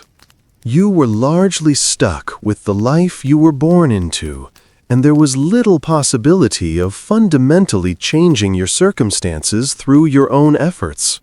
The concept of progress, which is so central to modern thinking, didn't really exist in Stone Age societies. Life wasn't getting better or worse over time. It was simply continuing in much the same way it always had. Innovation happened, but slowly, and often without recognition that something new was being created. Someone might accidentally discover a better way to process a plant food, or a more effective hunting technique, and if it worked, others would adopt it. But this wasn't seen as progress towards some better future. It was just the way things were done, passed down, and gradually refined over time. This created a very different psychological relationship with time and change than we have in our fast-paced modern world. Let's talk about health and physical condition in more detail, because this reveals interesting contrasts with modern life.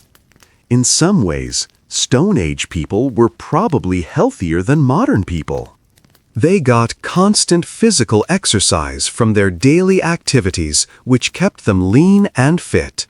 They ate a varied, whole foods diet free from processed foods, refined sugars, and many of the dietary problems that plague modern people. They probably had lower rates of obesity, heart disease, type 2 diabetes, and other conditions associated with sedentary modern lifestyles and poor diet. Their teeth, while they could have problems, were probably in better condition on average than teeth would be later in history after agriculture introduced more dietary sugars and grains. The Stone Age diet, often called the Paleolithic diet in modern discussions, consisted primarily of meat, fish, fruits, vegetables, nuts, and roots. They didn't have access to grains, legumes, dairy products, or processed foods. Their diet was high in protein and healthy fats, moderate in carbohydrates from fruits and vegetables, and completely free from refined sugars and artificial ingredients. This diet, combined with high levels of physical activity, kept body fat low and muscle mass high. Modern attempts to recreate this diet have shown health benefits for many people, though we need to be cautious about romanticizing Stone Age health. However, Stone Age people also faced health challenges that were far more severe than what most modern people experience. Infant and child mortality was extremely high, probably somewhere between 30 and 50% of children dying before age 5 from various causes, including disease, accidents, and malnutrition. Women faced high mortality from childbirth complications. Everyone faced the constant risk of death from injury, infection, parasites, and diseases that we now prevent or cure easily. Many people probably lived with chronic pain from old injuries that healed imperfectly, dental problems, arthritis, and other conditions. The average life expectancy was low, but this was largely due to high child mortality. If you survived childhood, you might live into your 40s or 50s, but you'd likely be worn down by a hard life, carrying the accumulated damage of years of physical stress and inadequate treatment for injuries and illnesses. Parasites were a constant problem in Stone Age life. Intestinal worms, lice, fleas, ticks, and other parasites infected most people at various times. These parasites drained nutrients, caused discomfort and disease, and generally reduced health and vigor.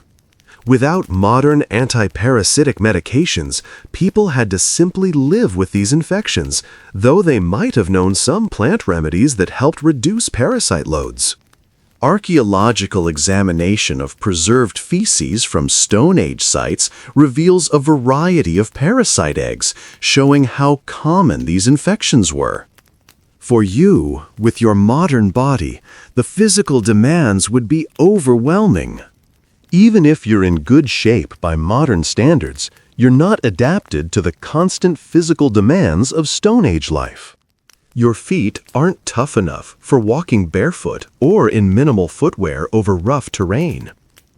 Your hands aren't calloused enough for the constant manual labor required. Your body isn't used to going long periods without food or working hard while hungry.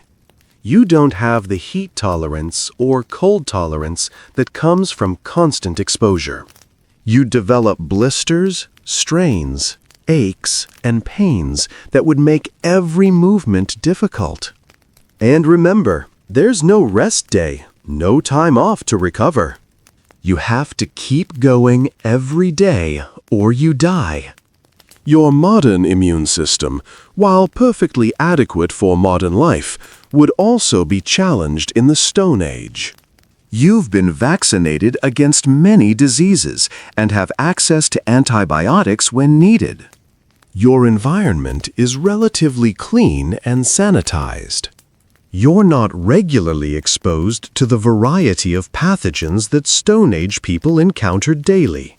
Suddenly, being exposed to unfamiliar bacteria, viruses, parasites, and other pathogens would likely make you sick frequently. Stone Age people had immune systems trained by constant exposure, but yours isn't. This is similar to what happened when Europeans first contacted indigenous peoples in the Americas, Africa, and Pacific Islands. Diseases that Europeans had some immunity to devastated populations who had never been exposed to them. In reverse, you'd be vulnerable to diseases that Stone Age people could handle. Let's think about one more aspect of Stone Age life that's particularly relevant to understanding why you'd struggle: the role of childhood learning and how long it takes to develop the necessary skills. Stone Age children began learning from infancy through observation and imitation. They watched everything the adults did and gradually began trying to do those things themselves. A young child might play at making tools with rocks, not successfully creating useful tools, but developing the hand-eye coordination and beginning to understand the principles involved. They'd go along on gathering trips, learning to identify plants and where to find them. They'd listen to stories that encoded important survival information. As they got older, they'd begin participating more actively in adult tasks, still under supervision and guidance. By the time a Stone Age person reached adolescence, they would have spent literally thousands of hours practicing the skills necessary for survival. They would have made hundreds or thousands of stone tools, traveled countless miles through their territory, gathered and processed enormous quantities of plant foods, participated in hunts, helped build shelters, and learned from both successes and failures in a relatively safe context where adults could intervene if things went wrong. All of this learning was integrated into daily life, not separated out into formal lessons. It was experiential, repetitive, and accumulated gradually over years. The concept of deliberate practice, which modern psychology has shown is essential for developing expertise, was built into Stone Age life. Children didn't just casually play at adult activities, they repeatedly practiced specific skills with increasing difficulty and challenge. A child learning to make stone tools would start with simple tasks, perhaps just learning how to hold stones and strike them together. As they gained skill, they'd attempt more complex tasks, creating actual tools under supervision. Over years, they develop the muscle memory, hand-eye coordination, and understanding of stone properties necessary to create sophisticated tools efficiently. This process couldn't be rushed. It required time, practice, and learning from mistakes. You don't have any of this background. You might have some theoretical knowledge from books or videos, but theoretical knowledge is a poor substitute for practical experience, especially for physical skills. Knowing how something should be done and being able to actually do it are vastly different things. You'd be trying to compress years of learning into days or weeks, learning under the worst possible conditions of stress, hunger, fear, and isolation, with no teacher to guide you and no safety net if you fail. The odds would be overwhelmingly against you. The development of expertise requires not just time, but quality practice with feedback. When a Stone Age child made a mistake in tool making, an experienced adult could show them what went wrong and how to correct it. When they successfully created a good tool, they received positive reinforcement. This feedback loop, repeated over years, created expertise.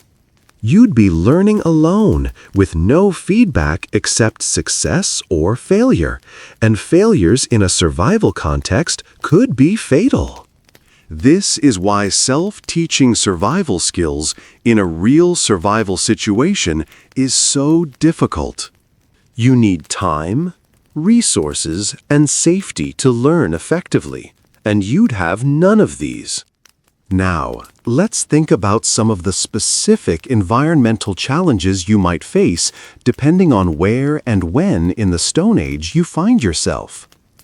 If you're in a cold climate during the Ice Age, we've already discussed the challenges of cold, but there are additional factors.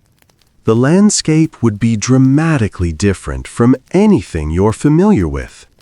If you're near the ice sheets, you might be in tundra, a treeless, wind-swept environment where the ground is frozen solid just below the surface. In tundra, finding wood for fire or shelter is extremely difficult. Stone Age people in these environments used bone, especially mammoth bones, for fuel and construction, but collecting these resources and using them effectively requires specialized knowledge. Mammoth bones were valuable resources in treeless environments. A single mammoth provided not just meat, but bones that could be used for building shelter frames, ribs that could be used as roof beams, skulls that could serve as stools or food storage, and bones that could be burned for fuel. Archaeological sites in what is now Russia and Ukraine show elaborate shelters constructed from mammoth bones and covered with hides. These structures required enormous effort to build, but provided essential shelter in treeless environments. Without knowing how to construct such shelters or where to find mammoth bones, you'd be helpless in tundra environments. If you're in a more temperate area, you might have forests, which provide more resources, but also more places for predators to hide. Dense forest can be disorienting, making it easy to get lost. Without trails or landmarks you recognize, every direction looks the same. Modern people are used to navigating with street signs, GPS, and maps. In a featureless forest, you might walk in circles without realizing it, exhausting yourself while making no progress. Stone Age people developed various techniques for navigation, including observing the sun's position, reading patterns in vegetation, following watercourses, and maintaining mental maps of their territory built up over years of experience. You'd have none of this skill. Forest navigation requires constant attention to your surroundings and the ability to remember landmarks. Stone Age people could backtrack their routes with precision, remembering the sequence of landmarks even after traveling for days. They could navigate at night using stars if the sky was clear. They understood how different types of vegetation indicated different soil conditions, water availability, and other environmental features that helped with orientation. Without these skills, you'd quickly become lost, and being lost in a vast wilderness with no way to communicate your location or call for help would be terrifying and potentially fatal. If you're in a hot, dry environment, you face different but equally severe challenges. Water becomes even more critical because you lose it quickly through sweat and respiration in hot, dry conditions. Dehydration can occur rapidly, and finding water in arid environments requires specific knowledge of where water sources are located and how to recognize signs that water might be present underground or in rock crevices. The heat itself can be dangerous, causing heat exhaustion or heat stroke if you're not careful. Stone Age people in hot climates knew how to work during cooler parts of the day, rest during peak heat, and construct shelters that provided shade and ventilation. They knew how to conserve water and how to obtain moisture from certain plants. You wouldn't have this knowledge and would likely push yourself too hard in the heat, accelerating your dehydration and exhaustion. Desert and arid environment, survival requires specialized knowledge about where water can be found. Stone Age people in these environments knew about seasonal water sources that only flowed at certain times of year, how to dig for water in dry riverbeds, how to recognize plants that indicated water nearby, and even how to extract water from certain plants or animal body fluids if desperate. They knew how to minimize water loss by moving slowly during the hottest parts of the day, wearing appropriate clothing that protected from sun while allowing ventilation, and breathing through their nose rather than mouth to reduce water loss from respiration. If you are in a tropical environment with abundant food and water, survival might seem easier, but tropical environments have their own challenges. Diseases are often more prevalent in tropical areas, with various parasites, infections, and illnesses that are less common in colder climates. Many plants in tropical environments are poisonous or require processing to be safe to eat. The humidity can make it difficult to stay dry, and being constantly wet can lead to skin problems, fungal infections, and hypothermia, even in relatively warm temperatures if you're wet and exposed to wind.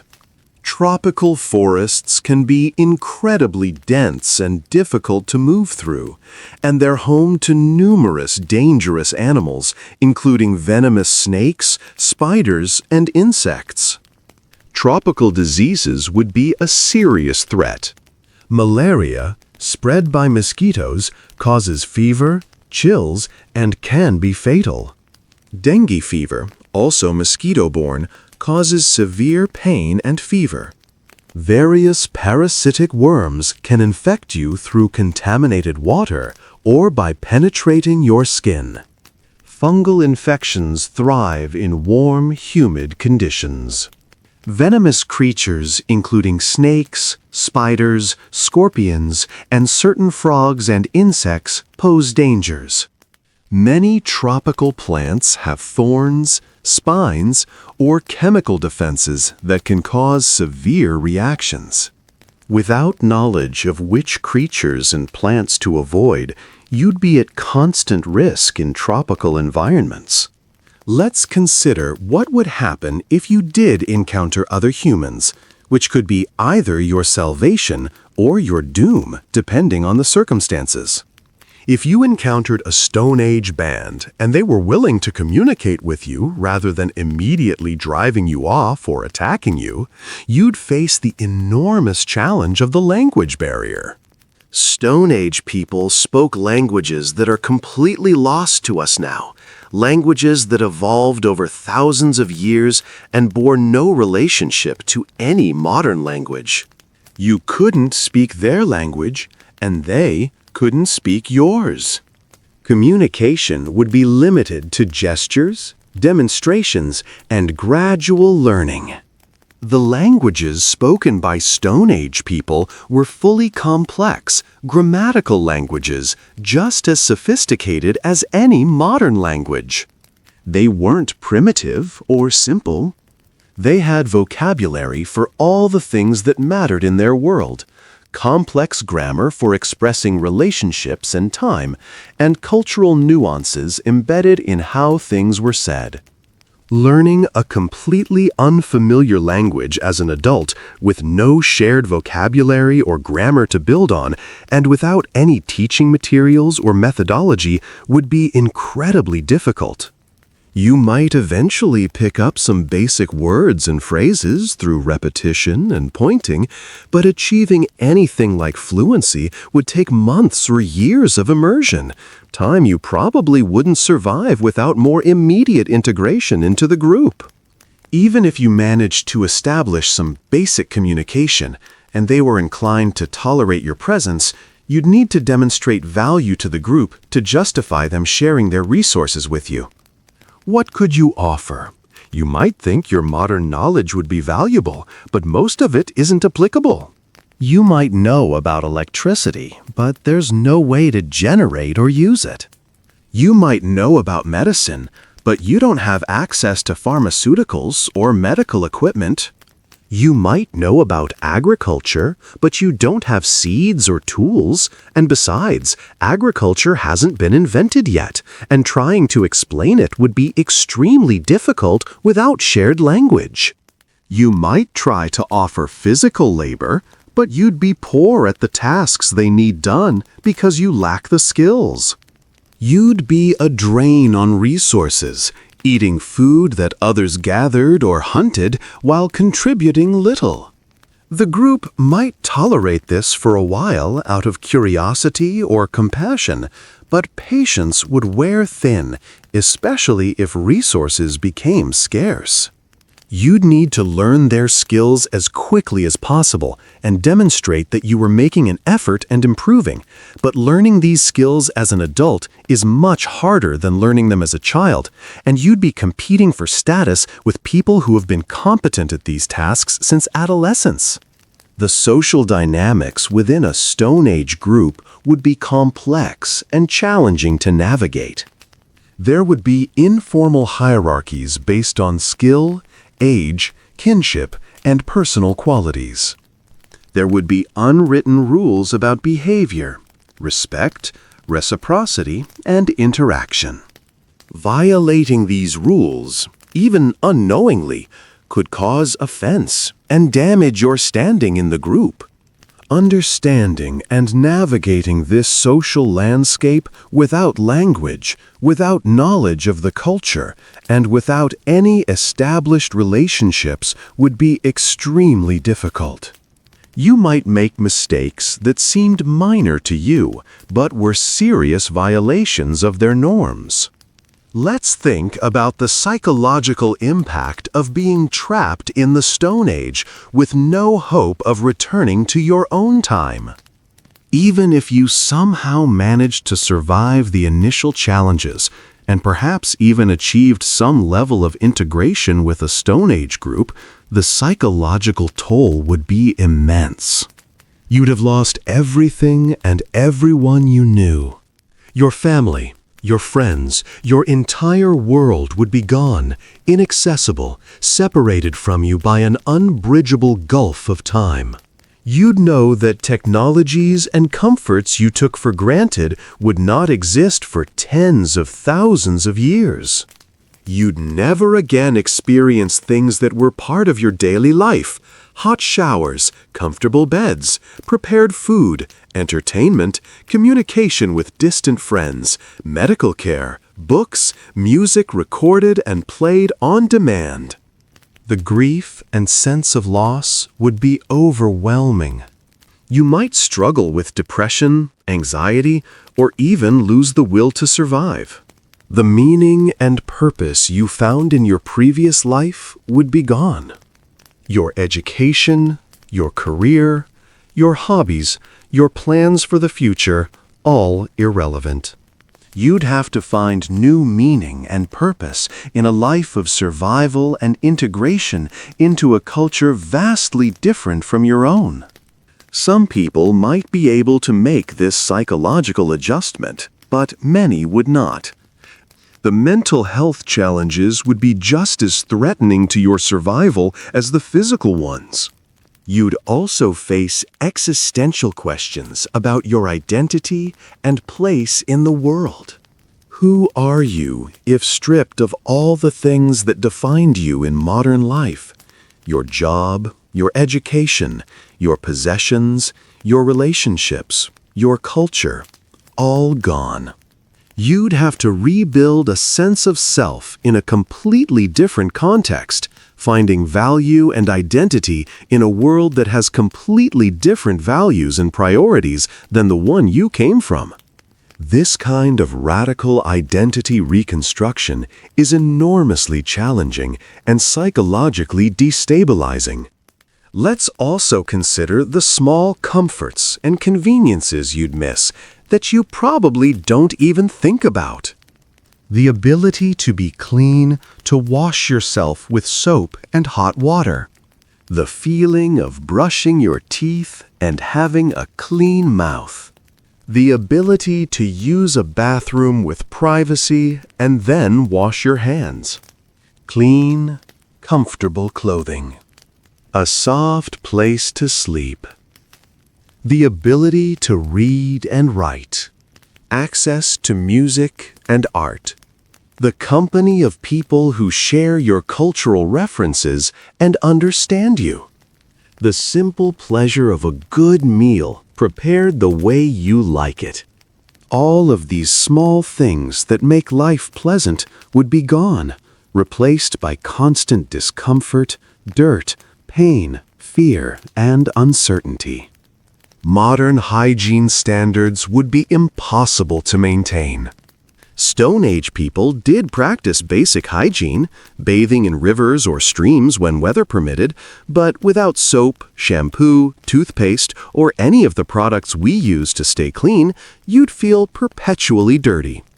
Your skin would be grimy, your hair would become matted and greasy, your teeth would feel fuzzy and unclean. You might develop body odor that you found offensive but that others didn't notice because they all smelled similar. This constant feeling of being unclean would be psychologically uncomfortable for someone used to modern hygiene standards. Now, let's zoom out even further and think about what all of this tells us about human progress and the nature of civilization. The fact that you, an intelligent, educated modern person, would likely die quickly in the Stone Age despite being no less intelligent than the people who thrived there tells us something important. Human success isn't primarily about individual intelligence or capability. It's about accumulated knowledge, technology, and social organization. We're successful as a species not because we're smart individuals, but because we're smart collectively. We build on what previous generations learned. We cooperate in large groups, and we develop technologies that allow us to transcend our individual limitations. A Stone Age person was just as smart as you are. They had the same brain, the same capacity for learning, reasoning, and creativity. But they were born into a world with a much smaller body of accumulated knowledge and much more limited technology.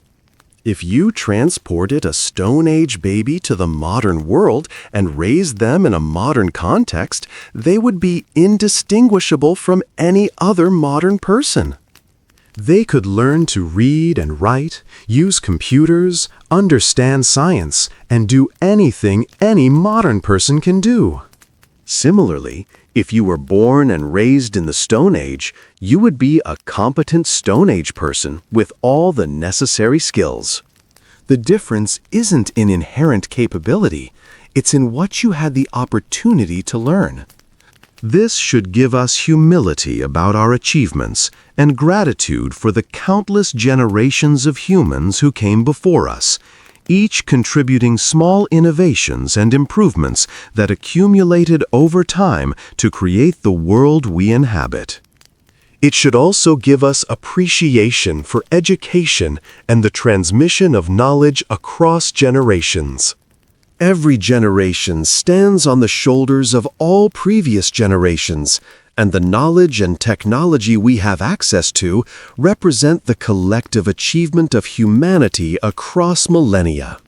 The concept of cumulative culture, where knowledge and innovations build on each other over generations, is what makes humans unique among animals.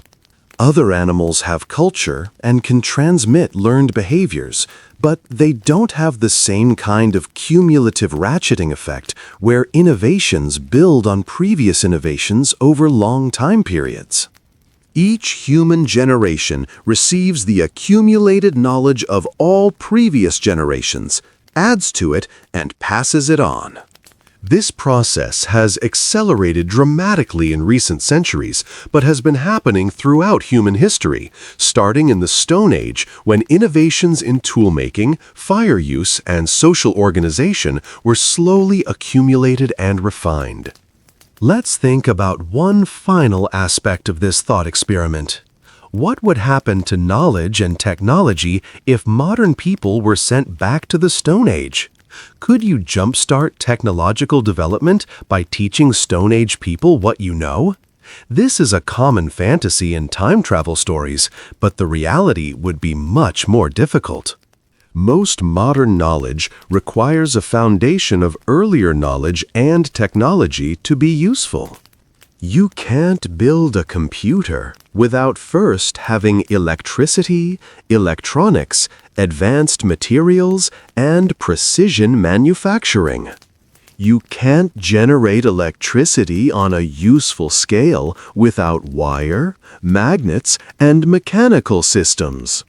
You can't make modern medicine without chemistry, microscopes, sterile conditions, and the ability to synthesize or extract specific compounds. Even relatively simple technologies require prerequisites that don't exist in the Stone Age. You might know that metals can be extracted from ore through heating, but do you know which rocks contain metal? Do you know how to build a furnace that can reach the necessary temperatures? Do you know how to process the metal once you've extracted it? Most people don't have this detailed practical knowledge. We know about metal at an abstract level, but not at the level of practical implementation. The same is true for most technology. The same is true for most technology. We know it exists, and generally what it does, but not the specific details of how to create it from scratch. The technology tree, as it's sometimes called, shows how different technologies depend on earlier technologies. Agriculture depends on understanding plant biology and having appropriate tools. Pottery depends on knowing which clays are suitable and having fire hot enough to fire them. Metalworking depends on identifying ores, building furnaces, and knowing how to work with hot metal. Writing depends on having something to write on and something to write with, plus the concept of using symbols to represent language. Each technology opens up new possibilities, but also requires certain preconditions. Trying to skip steps and jump directly to advanced technology wouldn't work because the supporting infrastructure wouldn't exist. You might be able to contribute a few innovations. If you understood the principle of the bow drill for making fire and could communicate this effectively, that would be valuable. If you understood the concept of controlled breeding to improve plants and animals, you could potentially help initiate agriculture, though this would take years to show results and might not be believed or adopted. If you understood sanitation and the germ theory of disease, you might be able to improve health outcomes somewhat by encouraging hand washing and keeping waste away from living areas and water sources. Though without a way to prove why this works, people might not adopt these practices. The concept of germs and disease transmission would be particularly hard to explain without shared language and without any way to demonstrate the existence of microorganisms. You'd be asking people to change their behavior based on invisible creatures they can't see, using a mechanism of disease that contradicts their existing understanding. Without a microscope or any way to prove your claims, you'd essentially be asking them to take it on faith, and they'd have no reason to trust your judgment over their own experiences and traditional knowledge. But overall, your modern knowledge would be surprisingly useless in a Stone Age context. You'd probably learn more from them than they'd learn from you, at least in the short term. They'd teach you how to survive in their world, and you'd have little to offer in return, except perhaps some abstract ideas that might or might not prove useful over long periods of time. This is humbling, but also interesting.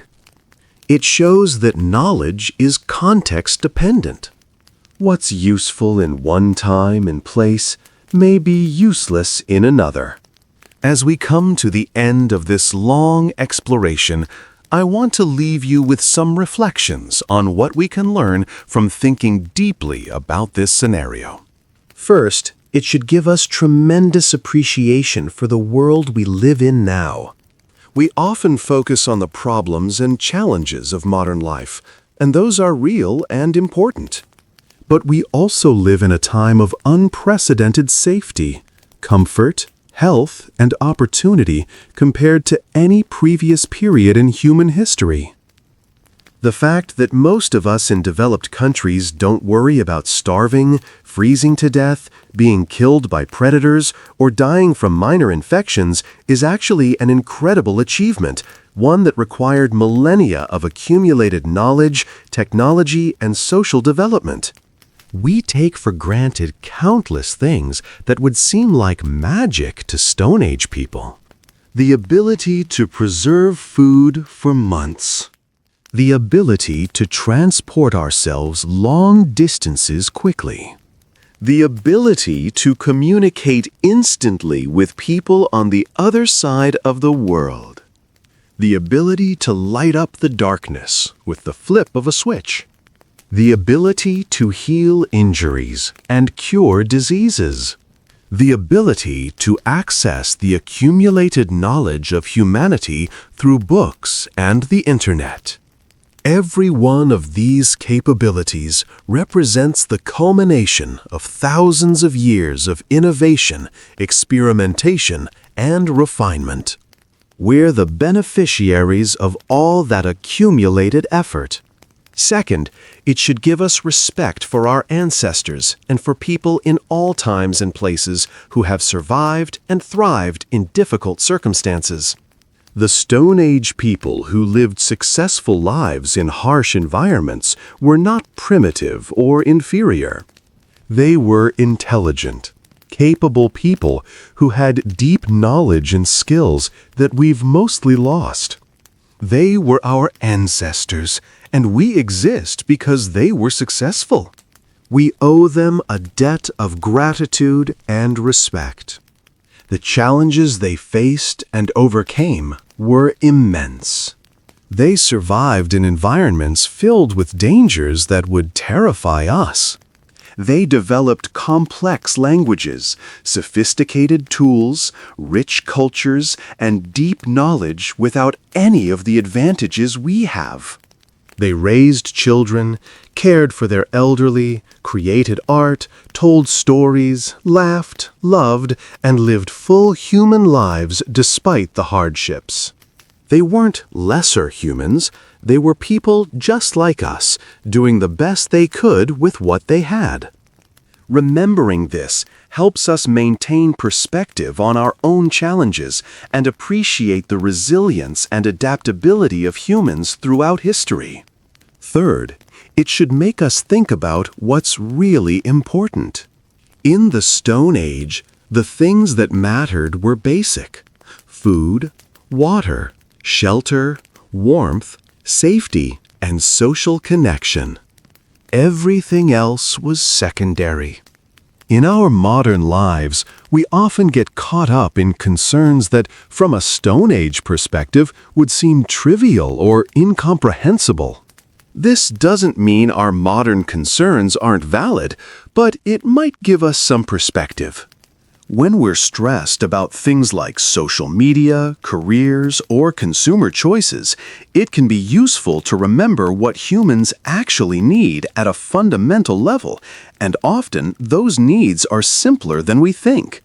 The hierarchy of needs, as conceptualized by psychologists, shows how basic physiological and safety needs must be met before people can focus on higher-level needs like belonging, esteem, and self-actualization.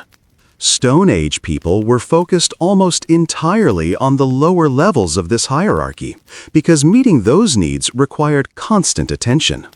We have the luxury of worrying about higher-level needs because our society has created systems that reliably meet our basic needs. This is a tremendous privilege, but it can also lead to losing sight of what's truly essential when we take those basic provisions for granted. Fourth, it should make us think about resilience and adaptability. Stone Age people survived because they were flexible, resourceful, and able to adapt to changing circumstances. They had to be observant, practical, and willing to learn. These qualities are still valuable today, even though the specific challenges we face are different. Being able to adapt to change, solve problems with limited resources, and learn new skills are timeless human strengths that we should cultivate. In our modern world, we face different but real challenges: economic uncertainty, technological disruption, climate change, social upheaval. The ability to adapt, to learn new skills, to think creatively about problems, and to work cooperatively with others remains essential. The specific knowledge and skills that Stone Age people had may not be directly applicable to modern life, but the underlying qualities of flexibility, resilience, observation, and practical problem-solving are universal and timeless. Finally, this thought experiment should spark curiosity about the past and about the human story. How did we get from the Stone Age to where we are now? What were the key innovations and transitions? How did agriculture develop? How did cities emerge? How did writing, mathematics, science, and technology evolve? The more we understand about where we came from, the better we can understand where we are and make wise choices about where we're going. The story of human development from the Stone Age to the present is one of the most fascinating narratives in all of history. It's a story of countless innovations, both large and small, that gradually transformed how humans lived. The development of agriculture around 10,000 years ago was a turning point that allowed for larger, more stable populations and eventually cities. The invention of writing allowed knowledge to be recorded and transmitted across vast distances and time periods. The development of mathematics enabled complex calculations and abstract thinking. The scientific revolution brought systematic methods for understanding the natural world. The Industrial Revolution transformed energy use and manufacturing. The Information Revolution has transformed communication and knowledge access. Each of these transitions built on what came before, and each opened up new possibilities while also creating new challenges. The Stone Age lasted for the vast majority of human existence, millions of years compared to the mere 10,000 years or so since agriculture began. For most of human history, we lived as hunter-gatherers in small bands, closely connected to the natural world, surviving through direct practical knowledge and close cooperation. That world shaped us profoundly. Our bodies, our brains, our emotions, our social instincts were all formed in that long Stone Age crucible. In many ways, we're still Stone Age people living in a modern world, carrying ancient adaptations that sometimes fit well with modern life and sometimes don't. Many of the challenges people face in modern life can be understood through this lens. We evolved to move constantly, but now sit for most of the day. We evolved to eat whole foods, but now consume processed foods high in sugar and fat. We evolved for small, intimate social groups, but now live in massive, anonymous societies. We evolved with clear physical dangers, but now face abstract stressors. Understanding our evolutionary heritage doesn't excuse problems or mean we should try to recreate the past, but it does help us understand why certain aspects of modern life feel unnatural or difficult, and how we might address those challenges. The mismatch between our Stone Age bodies and brains and our modern environment creates what scientists call evolutionary mismatch. Our bodies expect certain inputs and conditions that were present throughout our evolutionary history, but are often absent in modern life. This explains many modern health problems: obesity from abundant high-calorie foods, vitamin D deficiency from spending time indoors, myopia from focusing on close objects rather than scanning distant landscapes, and so on. Understanding these mismatches can help us make choices that better align with our biological heritage while still enjoying the benefits of modern life. Understanding the Stone Age, understanding what life was really like for our ancestors and why you wouldn't last a day in their world, helps us understand ourselves. It reveals the foundations that everything else is built on, the baseline of human existence from which all of our civilization and technology emerges. It's a humbling, fascinating, and ultimately enriching exploration that connects us to our deep past and to the unbroken chain of humans stretching back through time.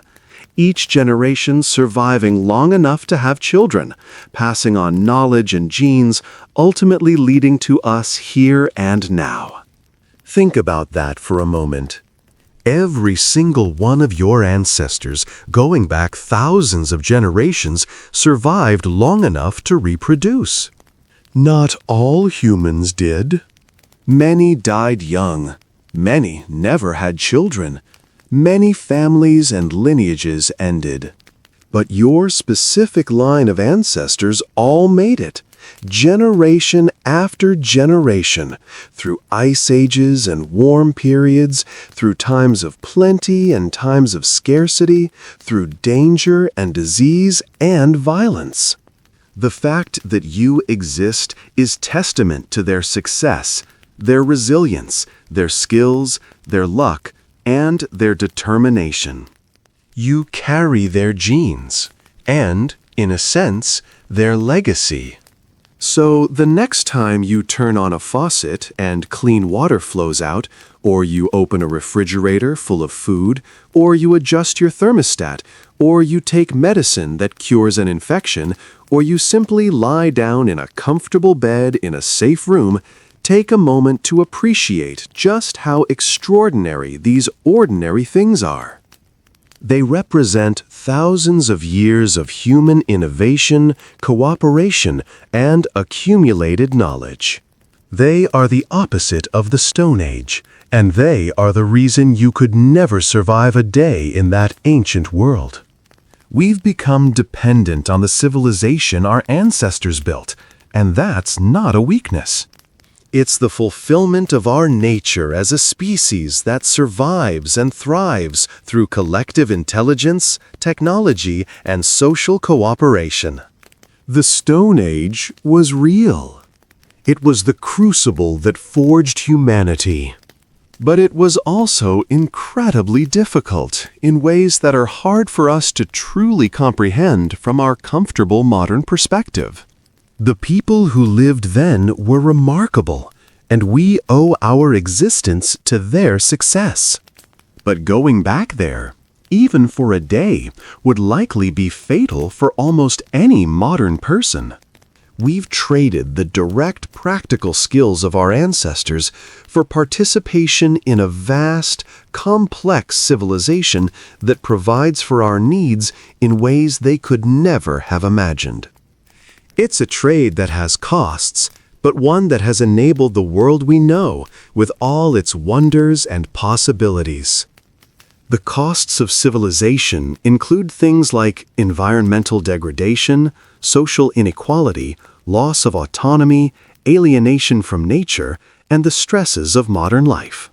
These are real problems that deserve attention and solutions. But the benefits include unprecedented lifespans, freedom from constant survival pressures, access to knowledge and culture, ability to pursue individual interests and passions, connections with people around the world, and countless other advantages. The challenge is to address the costs while preserving and extending the benefits, creating a world that honors our evolutionary heritage while building on the achievements of civilization. We can learn from the Stone Age without romanticizing it. We can appreciate the skills, knowledge, and ways of life that Stone Age people developed, while also recognizing that most people today, given the choice, would prefer modern life with its comforts, healthcare, security, and opportunities. We can incorporate lessons from our past into our present. The importance of physical movement, the value of whole foods, the need for community and close relationships, the benefits of spending time in nature, the satisfaction of making and creating things with our hands. These connections to our past can enrich our present without requiring us to abandon the tremendous achievements that separate us from the Stone Age. The thought experiment of being sent back to the Stone Age reveals both our weaknesses and our strengths as modern humans. We'd be weak in practical survival skills, vulnerable without our technology and support systems, unable to meet our basic needs in that environment. But we'd also carry forward knowledge and understanding that could potentially be valuable. Abstract thinking skills, literacy and numeracy, understanding of cause and effect at scales beyond immediate observation, and knowledge of possibilities that don't yet exist. The combination of ancient and modern knowledge, if it could be successfully integrated, might create something powerful. But in the immediate term, the lack of practical skills would likely be fatal. This scenario also makes us think about what we'd want to preserve if we could only pass on a few pieces of knowledge or technology. What would be most valuable in helping humanity develop more quickly or in improving quality of life? Perhaps the most fundamental would be health knowledge, the importance of sanitation, the existence of germs and how diseases spread, the concept of sterilization to prevent infection. Next might be agricultural knowledge, which plants could be domesticated, basic plant breeding principles, crop rotation to maintain soil fertility. Metallurgy knowledge. Which stones contain metal? how to build furnaces and reach necessary temperatures. The concept of the scientific method, systematic observation and testing of ideas. These fundamentals could potentially accelerate development, though implementing them would still require overcoming enormous practical challenges. The Stone Age represents our origins, the baseline of human existence, the world that shaped who we are as a species. Understanding it gives us perspective on how far we've come, how much we've achieved collectively, and how dependent we are on the accumulated knowledge and infrastructure of civilization. It makes us appreciate the ordinary miracles of modern life while respecting the extraordinary achievements of our ancestors who survived and thrived in conditions we can barely imagine. It connects us to our deep history and reminds us that we're part of a story that stretches back hundreds of thousands of years and will hopefully continue far into the future. As you go about your day tomorrow, I invite you to occasionally pause and think about what that same task would have required in the Stone Age. When you eat breakfast, think about where that food came from and how many steps of processing, preservation, and transportation brought it to you, versus having to find, gather, or hunt it yourself. When you check the weather on your phone, think about having to read the sky and clouds to predict what's coming. When you drive somewhere, think about walking that distance over rough terrain. When you visit a doctor, think about having to heal from injury or illness without any medical intervention. These moments of reflection can give you gratitude for the present while honoring the past. The Stone Age people who came before us weren't less intelligent or less human than we are. They were people like us, with the same hopes and fears, the same capacity for love and joy and sorrow, the same creative and problem-solving abilities. They lived in a different world, with different challenges, and they met those challenges successfully enough that humanity survived and eventually thrived. They created art, told stories, raised families, developed cultures, and passed on knowledge. They were our ancestors, and without their success, we wouldn't exist. This thought should fill us with respect, gratitude, and humility. At the same time, we should be grateful for the world we live in, with all its imperfections. We face different challenges than Stone Age people did, but we have resources they couldn't dream of. We have the benefit of millennia of accumulated knowledge, sophisticated technology, complex social organizations, and institutions designed to meet human needs. We can build on this foundation to address the problems we face and hopefully create an even better world for future generations. Understanding where we came from helps us appreciate where we are and make better decisions about where we're going. The journey from the Stone Age to the present day is a testament to human ingenuity, adaptability, and cooperation. It shows what we can achieve when we work together across generations, each building on what came before. It reminds us that progress is possible, that conditions can improve, that knowledge can accumulate, and that challenges can be overcome. But it also reminds us that this progress isn't automatic or guaranteed.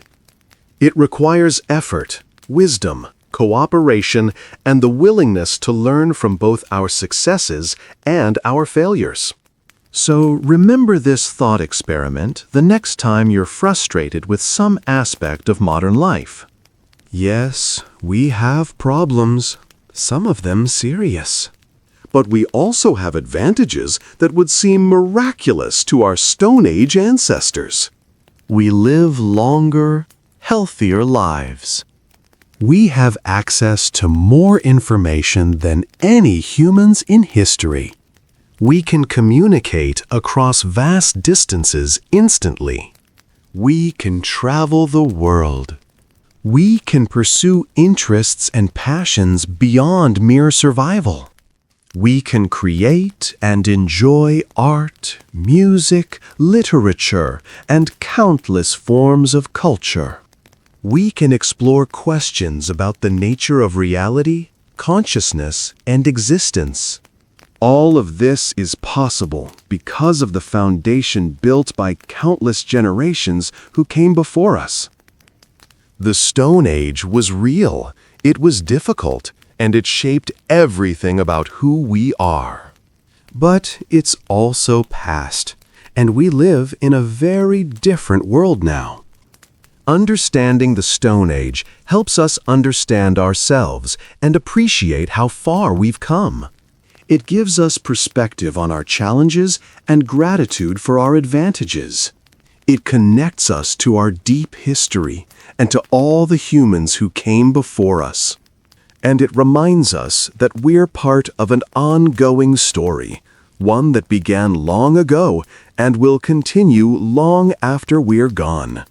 What we do with our time, how we use the gifts we've inherited, and what we pass on to future generations will be our contribution to this vast human story. The thought of spending even one day in the Stone Age should fill you with a mixture of fascination and dread.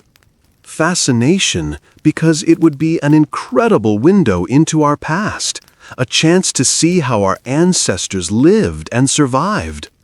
Dread because the reality would be harsh, dangerous, and likely fatal for someone with modern skills and sensibilities. This combination of fascination and dread is appropriate. It reflects both our connection to that past and our distance from it. We're descended from Stone Age people, carrying their genes and their legacy, but we're also fundamentally different in our knowledge, skills, and adaptations. This is the paradox of human progress.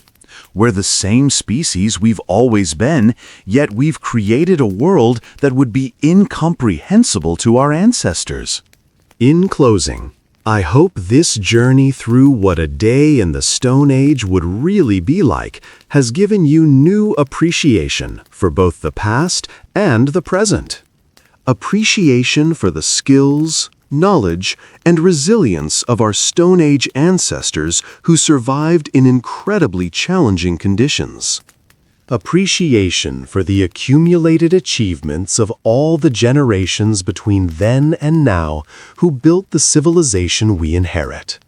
And appreciation for the world we live in today with all its comforts, opportunities, and possibilities.